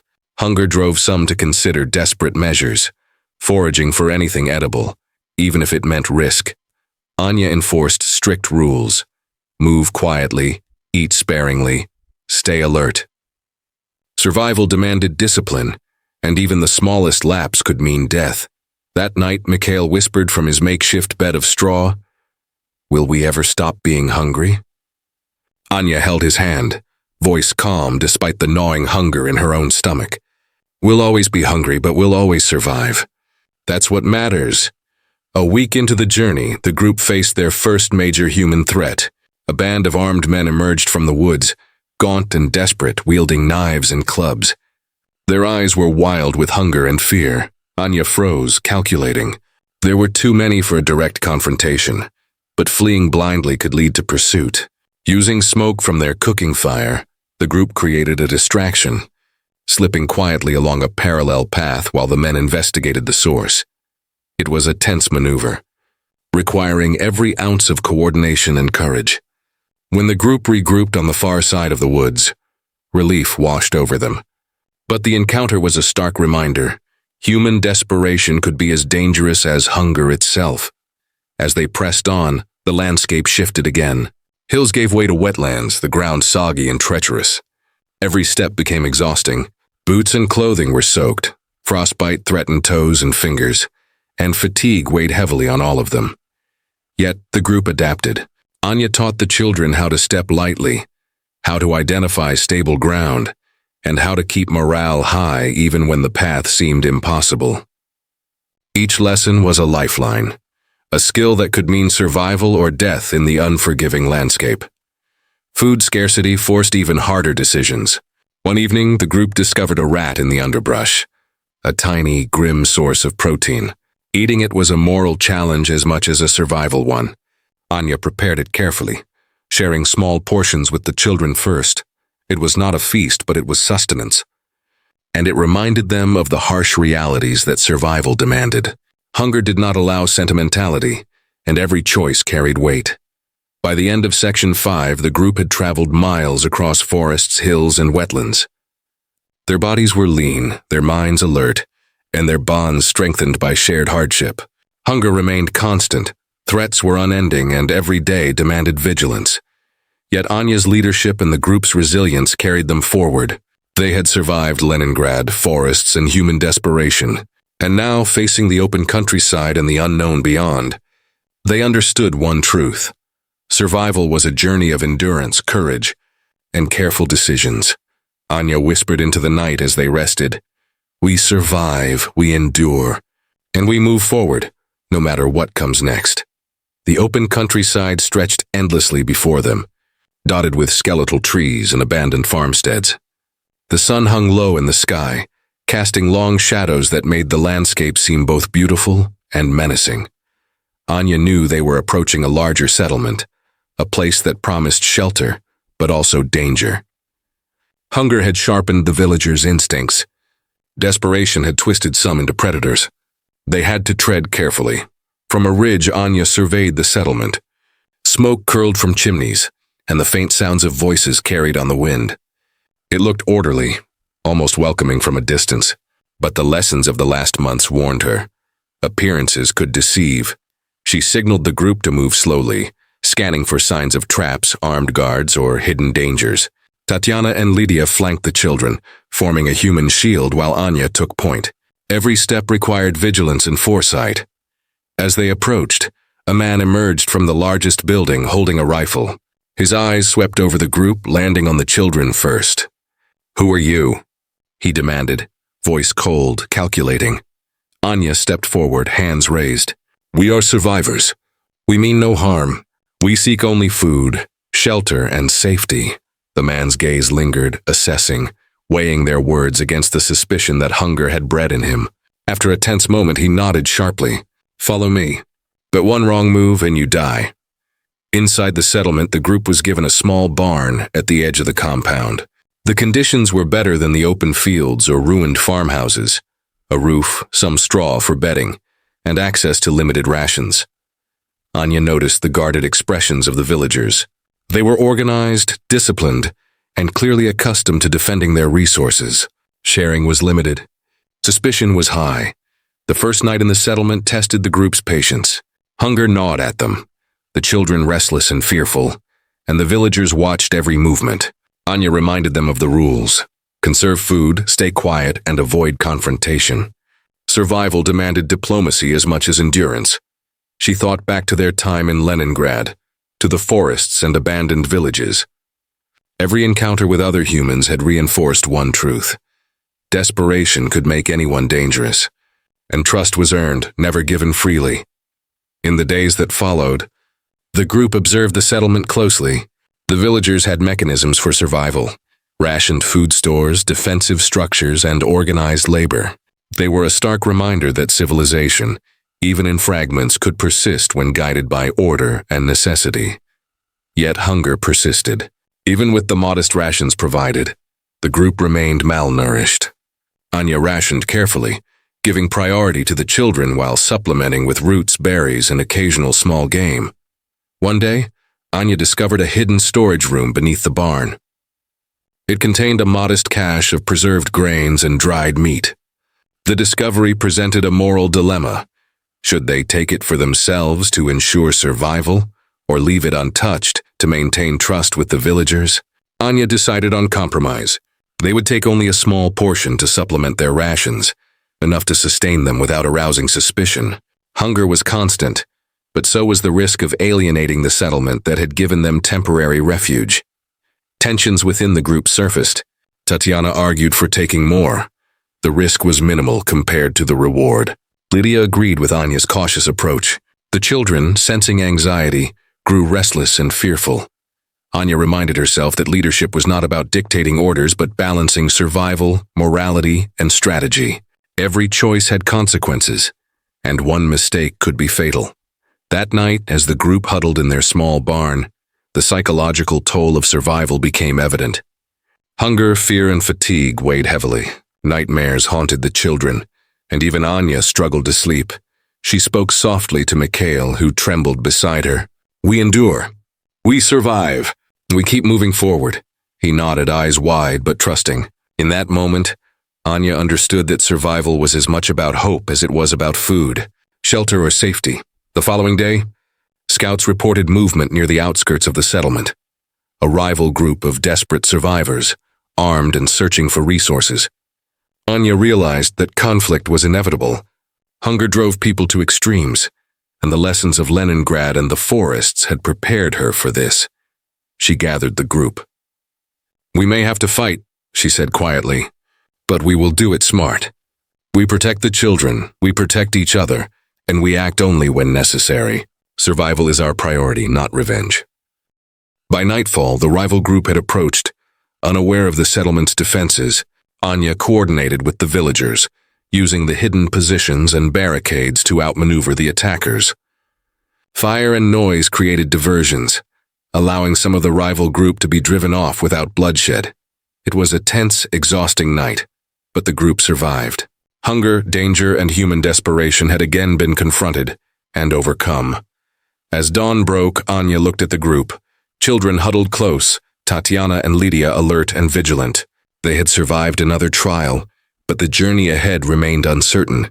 Hunger would not relent and human threats lurked everywhere. Yet Anya felt a cautious hope. They had endured the city, the forests, and hostile humans.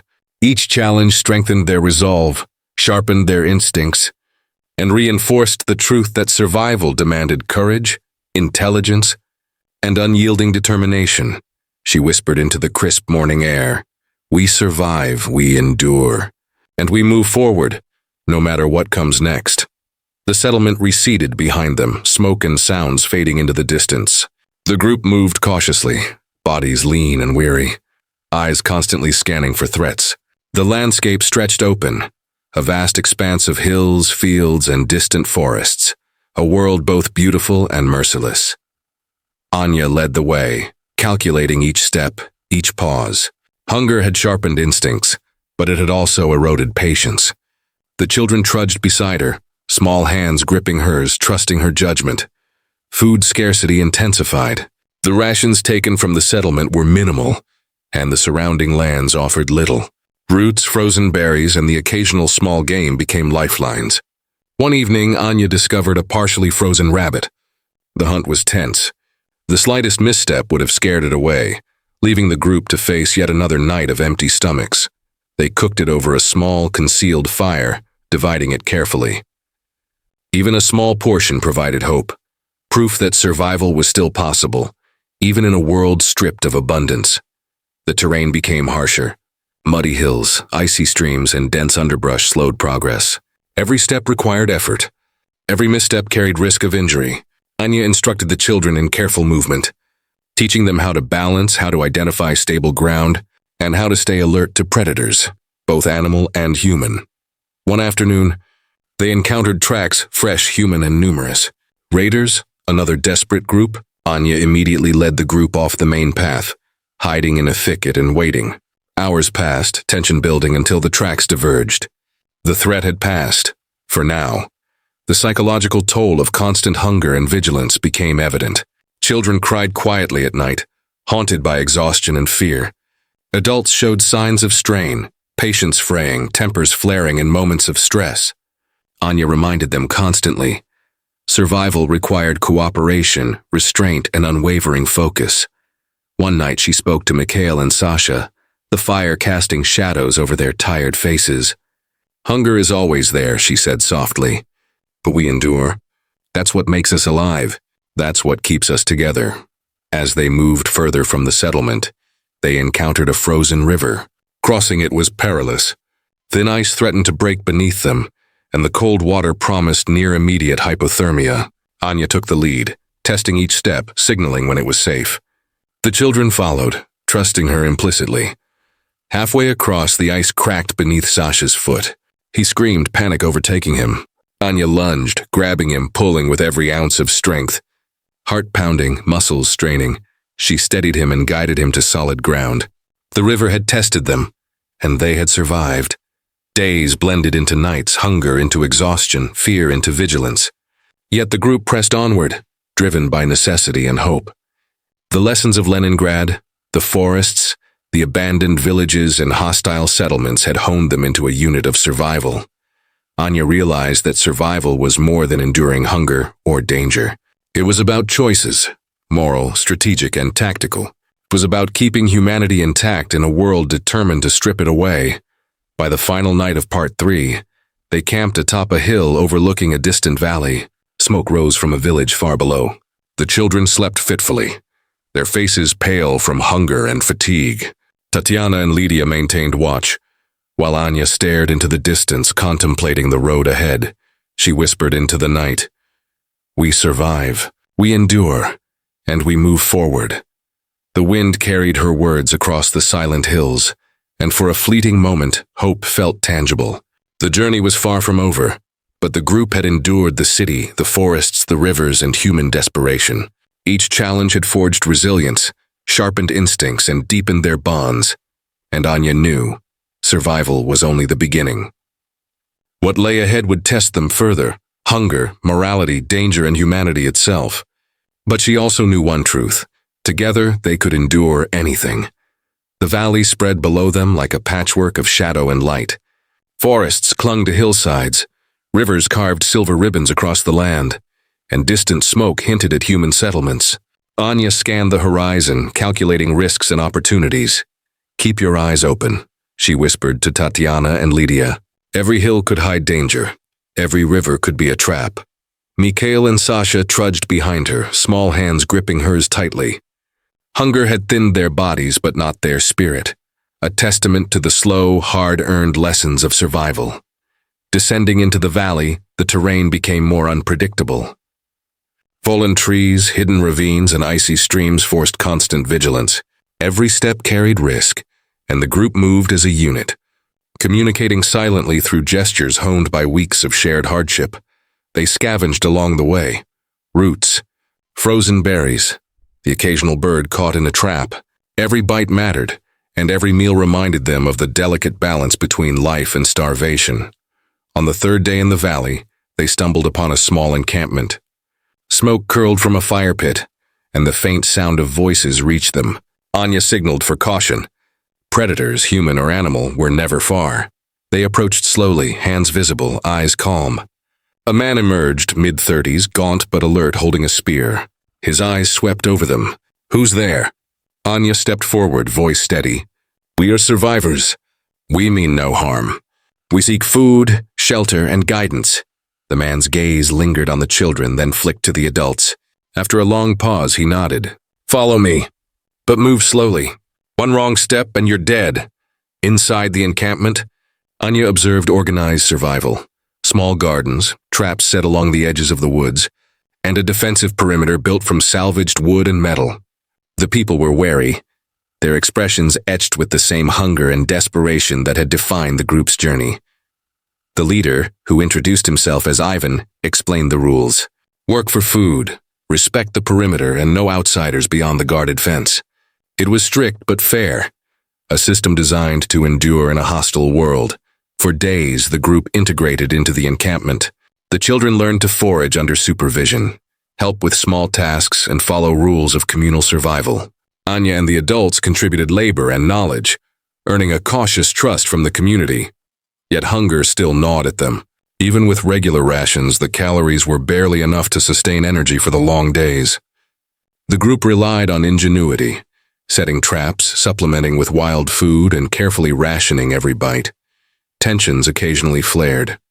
Disagreements arose about rationing, strategy, and trust. Anya reminded everyone that survival demanded discipline, patience, and cooperation. Each choice had consequences. One lapse could endanger not just the group, but the fragile community they had entered. One night, as the fire crackled and shadows danced across the encampment, Anya spoke to the group. "Hunger is constant. Danger is constant. But so is hope, if we act together, carefully and wisely. That's how we survive. That's how we endure." The following week brought a harsh storm. Rain turned to sleet, mud became treacherous, and the small gardens struggled against flooding. The encampment's defenses were tested, and the community pulled together to protect both food and shelter.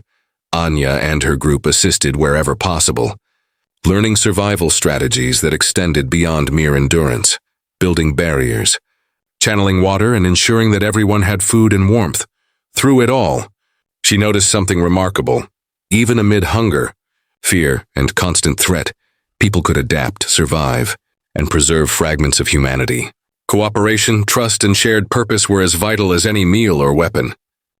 The valley stretched wide and deceptive before them, peaceful in appearance yet hiding unseen threats. Anya had learned long ago that survival demanded more than caution. It required foresight, planning, and an unyielding awareness of human desperation. As the group moved near the edge of the encampment, the first signs of trouble appeared. Footprints hastily made, fresh in the mud, and the unmistakable scent of smoke from an unauthorized fire. Someone was approaching. Tatiana's hand went to her makeshift blade. Lydia scanned the trees, and Anya's heart thumped with the familiar rhythm of anticipation and dread. Hunger had made people unpredictable. Sometimes cooperative, sometimes deadly. "Stay calm," Anya whispered. "Watch, listen, and be ready. We survive first and decide later." From the tree line, figures emerged. A small band of survivors, gaunt, armed, and clearly desperate. Their eyes flicked over Anya's group, assessing their strength and weaknesses. Hunger sharpened their expressions into something almost feral. The leader, a wiry man with sunken cheeks and a hunting knife, stepped forward. "Food," he rasped, voice hoarse with starvation. "We need it. You give us food, or..." Anya evaluated the situation. Fighting risked injury or death, yet yielding could weaken the group further. She weighed the options carefully. noting the band's size, weapons, and desperation. "Take only what you need to survive," she said, keeping her voice calm but firm. "We have little, but we share enough to keep everyone alive." The group hesitated, suspicion clear in their eyes. Hunger made people cruel, and trust was fragile. Slowly, after tense minutes, the man nodded. They accepted the small portion of roots and dried meat offered, and left as silently as they had arrived. Even small encounters reminded Anya that the moral dilemmas of survival were constant. Hunger forced choices between sharing and hoarding, trust and caution, life and death. Each decision shaped not just their physical survival, but their humanity. Later that day, the group moved to forage along a hillside. The soil was frozen in patches, and the hunt for edible roots and berries became a test of skill and endurance. Mikhail tripped over a hidden rock, scraping his knee. Pain etched his face, and Anya knelt immediately, assessing the wound. "Just a scratch," she said, trying to mask her own anxiety. She cleaned the cut with cold water from a nearby stream and bandaged it with torn cloth. In a world where infections could kill faster than starvation, even minor injuries demanded vigilance. As dusk fell, the group returned to the encampment, their foraging efforts yielding modest rewards. They shared what they had gathered with the villagers, who eyed the food cautiously, but accepted it. Anya observed the delicate balance. The community depended on both self-preservation and mutual aid, and the group had to navigate it carefully. Night brought whispers and tension. Hunger gnawed at bones, fatigue clouded judgment, and dreams of food and safety mingled with memories of fear and loss. Anya stayed awake longest, staring into the fire, contemplating the days ahead. Survival had become more than mere endurance. It was strategy, negotiation, and the constant preservation of hope. A week later, the first serious conflict arrived. A rival faction appeared at the valley's edge, larger, more organized, and aggressive. Their leader demanded submission, food, and shelter, using threats and intimidation. Anya convened a council with Tatiana, Lydia, and Ivan, the encampment leader.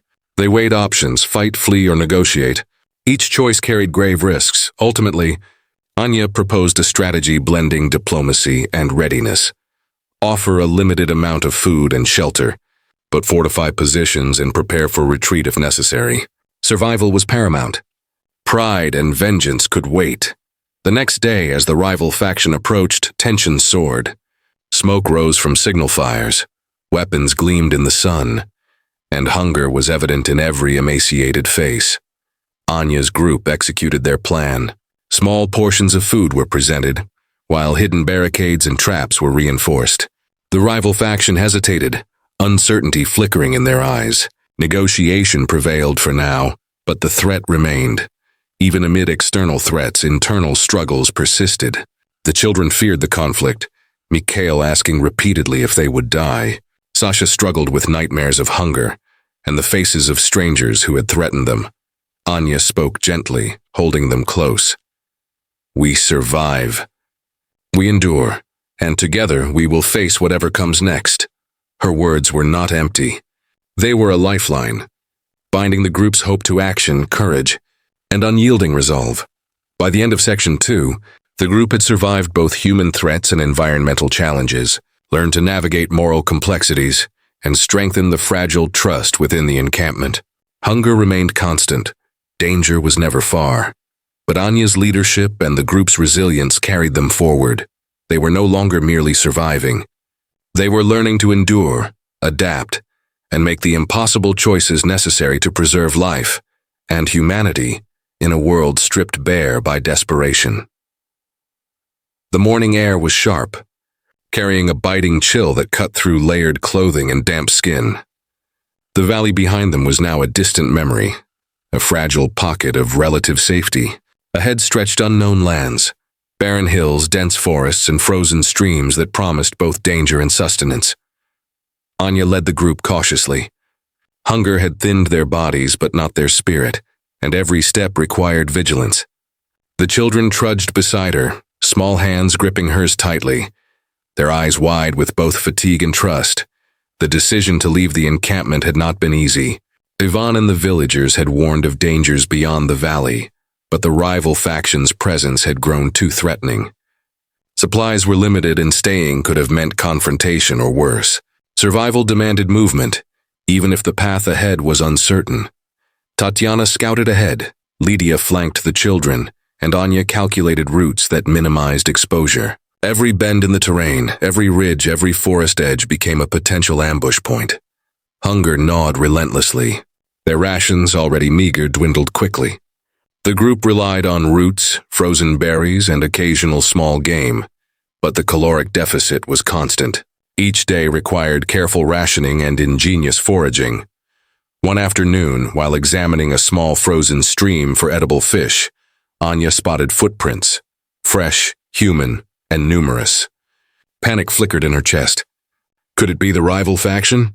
Desperate survivors, bandits? She signaled for caution. The group moved silently through the underbrush, following a parallel path to avoid detection. Hours later, the tracks disappeared, leaving only the memory of what could have been danger. The psychological toll intensified. Children cried quietly at night, haunted by fear and hunger. Adults showed fraying patience, tempers occasionally flaring in moments of exhaustion. Anya reminded them constantly, survival demanded cooperation, discipline, and clear judgment. One lapse could endanger everyone. One evening, Mikhail whispered, "Will we ever find enough to eat?" Anya held his hand, voice calm despite the gnawing emptiness in her own stomach. "We survive, we endure. And we keep moving. That's how we live." The terrain grew harsher. Icy hills threatened falls. Muddy plains slowed their pace, and the cold water of streams numbed fingers and toes. Every step required concentration. Every misstep carried risk of injury or worse. During one particularly treacherous crossing, Sasha slipped, plunging into a freezing stream. Anya lunged, pulling him out with strength born of necessity, her own body trembling from cold and exertion. The incident reminded them of the fine line between survival and tragedy. Supplies ran dangerously low. Anya's group scavenged for roots, scavenged remnants of abandoned cabins, and set traps for small animals. One evening they captured a rat. Meager, grim sustenance, but sustenance nonetheless. Eating it was a moral and psychological challenge, but hunger left no choice. "Every bite matters," Anya said softly, as she divided the meat into the smallest portions, giving the children first. "We do what we must to survive." By the end of Section 3, the group had traversed miles of harsh terrain, survived both environmental threats and human uncertainty, and faced the grim realities of hunger that pushed them to extremes. Yet amidst the struggle, they endured. Each day strengthened their bond, sharpened instincts, and deepened understanding. Survival was more than avoiding death. It was making impossible decisions, preserving humanity, and protecting one another against both nature and desperate humans. Anya paused atop a ridge as the sun dipped below distant hills. Frost glittered across the ground. The wind bit into her face and the children huddled close. She whispered to herself and the group, "We survive, we endure, and we move forward, no matter what the world throws at us next." The wind howled across the valley, whipping icy gusts into the faces of Anya and her group. Snow fell in relentless sheets, blanketing the ground in white, erasing tracks and hiding potential dangers. The path ahead was uncertain, the world reduced to a blur of frost and shadows. Anya pulled her coat tighter, scanning the landscape for signs of shelter. The children trudged beside her, each step an ordeal. Hunger gnawed at their bellies. Fatigue weighed heavily on their limbs, and the cold bit into exposed skin. Survival demanded focus, courage, and unyielding determination. The snowstorm worsened by nightfall. Visibility dropped to mere meters, and the howling wind drowned out all other sound. The group huddled together, creating a makeshift shelter from branches, torn fabric, and their bodies' warmth. Each breath fogged the air. Each heartbeat reminded them of vulnerability. Mikhail shivered uncontrollably, his small frame nearly collapsing under the storm's ferocity. Zhimanya wrapped him in extra layers, whispering, "We endure. We survive. You're safe with me." Even in the storm's intensity, the group relied on discipline. Any stray movement could attract predators, human or animal, and expose them to the brutal elements. Every decision, every action was a matter of life and death. The storm lasted for days. Supplies dwindled to nothing more than the tiniest morsels. Frozen roots, tiny birds caught in traps, and even insects scraped from bark. Hunger became a constant gnawing pain, testing both physical and mental endurance. During this period, the group faced their most harrowing moral dilemma yet. While scavenging a frozen barn, they found a lone survivor, a boy no older than Mikhail, emaciated, nearly frozen, and on the brink of death. Anya's group was already stretched thin. Every extra mouth meant a reduced chance of survival for everyone. Yet leaving him to die went against everything she believed in. After a tense council, Anya decided to take the boy in. They shared the smallest scraps, wrapped him in blankets, and kept him close to the fire. The choice strained resources, forced difficult rationing, and heightened tension among the group, but it reaffirmed the fragile humanity that hunger and fear had threatened to erode. The boy, who they named Yuri, slowly regained warmth and partial consciousness. His presence was both a reminder of vulnerability and a symbol of hope. Even in the harshest conditions, compassion could survive. By the time the storm finally passed, the landscape had transformed. Snowdrifts covered familiar landmarks, rivers were frozen solid, and the forest seemed alien. The group emerged from the storm exhausted but alive, having endured both nature's fury and the ethical challenges that survival demanded.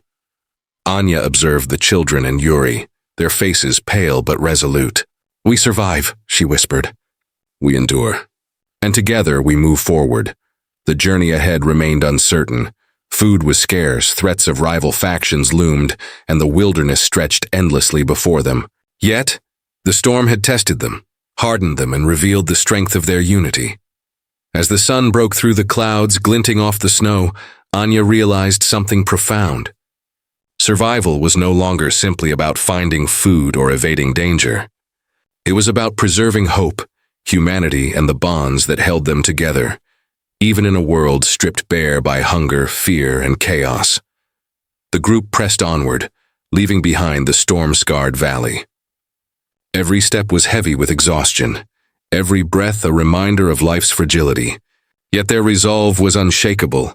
Anya's final thought as they disappeared into the forested horizon: "No matter how cruel the world becomes, we survive. We endure, and together we will find a way forward." The forest opened up into a barren stretch of plains. Wind cut across the land, carrying a stinging cold that burned exposed skin and froze breath in midair. The group moved slowly, every step heavy, every mile a test of endurance. Anya scanned the horizon. The valley, the forests, the settlements they had known, all were behind them now. Ahead lay uncertainty, predators, rival humans, starvation, and the raw challenge of the elements themselves. Mikhail clutched her hand tightly, eyes wide, exhausted. Sasha walked beside him, trembling from fatigue and cold. Tatiana and Lydia flanked the children, scanning constantly for movement, for threat, for any sign of hope. Yuri, now more aware, walked silently, the memory of near death still etched in his face. Food was nearly gone. For days they had survived on roots, frozen birds, and the smallest scavenged animals. Anya's stomach ached constantly, a gnawing reminder that survival demanded both ingenuity and grim pragmatism. One evening, as night fell, Anya spotted movement in the distance, a wolf pack, sleek and lean, moving with calculated hunger. She held the group close, whispering instructions: "Stay silent, move slowly, do not draw attention." The wolves circled, sniffing the wind, considering them. Hunger had sharpened both predator and prey instincts. The children trembled, and Anya felt the raw pulse of fear, not just for herself, but for the fragile lives depending on her judgment. After hours, the wolves moved on, leaving them shaken but alive. It was a stark reminder that in this world, every living being was fighting to survive. Hunger continued to erode patience and morality. One evening, the group discovered a hidden cabin. Inside were canned goods, a treasure trove of sustenance. But there was also a note. Another survivor had been there recently and had left it intentionally as bait. The dilemma was immediate: take the food and risk confrontation with whoever might return, or leave it and continue the slow starvation trek. Anya chose a cautious compromise. They took only what they could carry, leaving behind evidence of careful extraction to avoid attracting attention. Days later, the group found themselves at the edge of a frozen river, the current swift beneath the ice. Crossing was necessary. The other side promised trees for shelter and signs of animal life for hunting.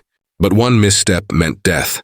Anya took point, testing every footfall, signaling when it was safe. The children followed, terror evident on their faces. Halfway across, the ice cracked beneath Mikhail. Instinct and strength converged as Anya lunged, pulling him free just as the freezing water claimed him. They moved on, soaked, shivering, but alive. Every narrow survival forged bonds deeper than words. By the final week of their journey, hunger had driven them to extremes. They caught a rat, a rabbit, and even scraped tree bark to make sustenance. Yet amid deprivation, they retained the human traits that mattered: empathy, cooperation, and courage. One night, Yuri fell ill, fever burning through his small body.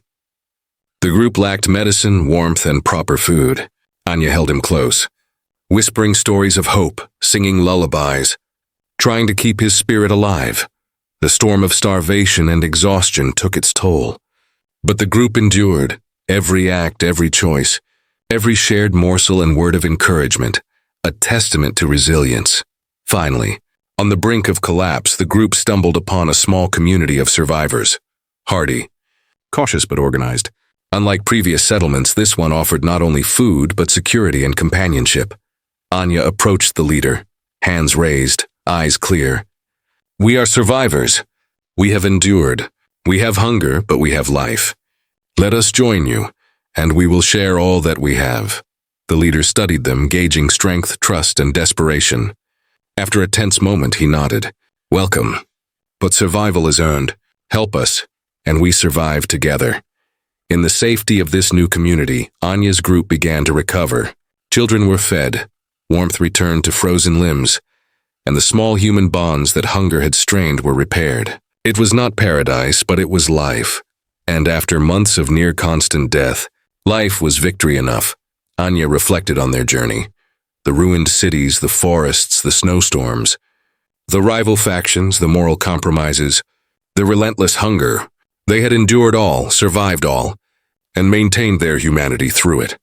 As night fell over the settlement, Anya watched the children sleep. Yuri finally resting without fever, Mikhail's breathing steady.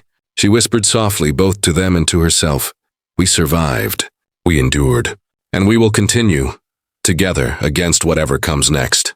The wind whispered through the trees, carrying with it the memory of every challenge, every hunger-driven choice, every danger faced. The world remained harsh, but for now, Anya's group had survived, a testament to resilience, hope, and the unyielding power of human spirit.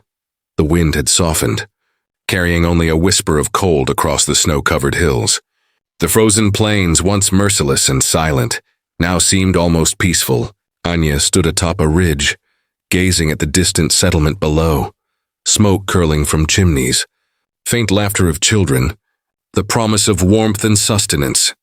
Mikhail and Sasha huddled against her, exhausted but alive. Yuri, now recovering, played quietly nearby, his small hands tracing the snow. Tatiana and Lydia were busy tending the campfire, securing supplies, faces lined with fatigue but shining with relief. Anya exhaled slowly, letting the tension seep out with her breath. Months of hunger, fear, and relentless danger had brought them here.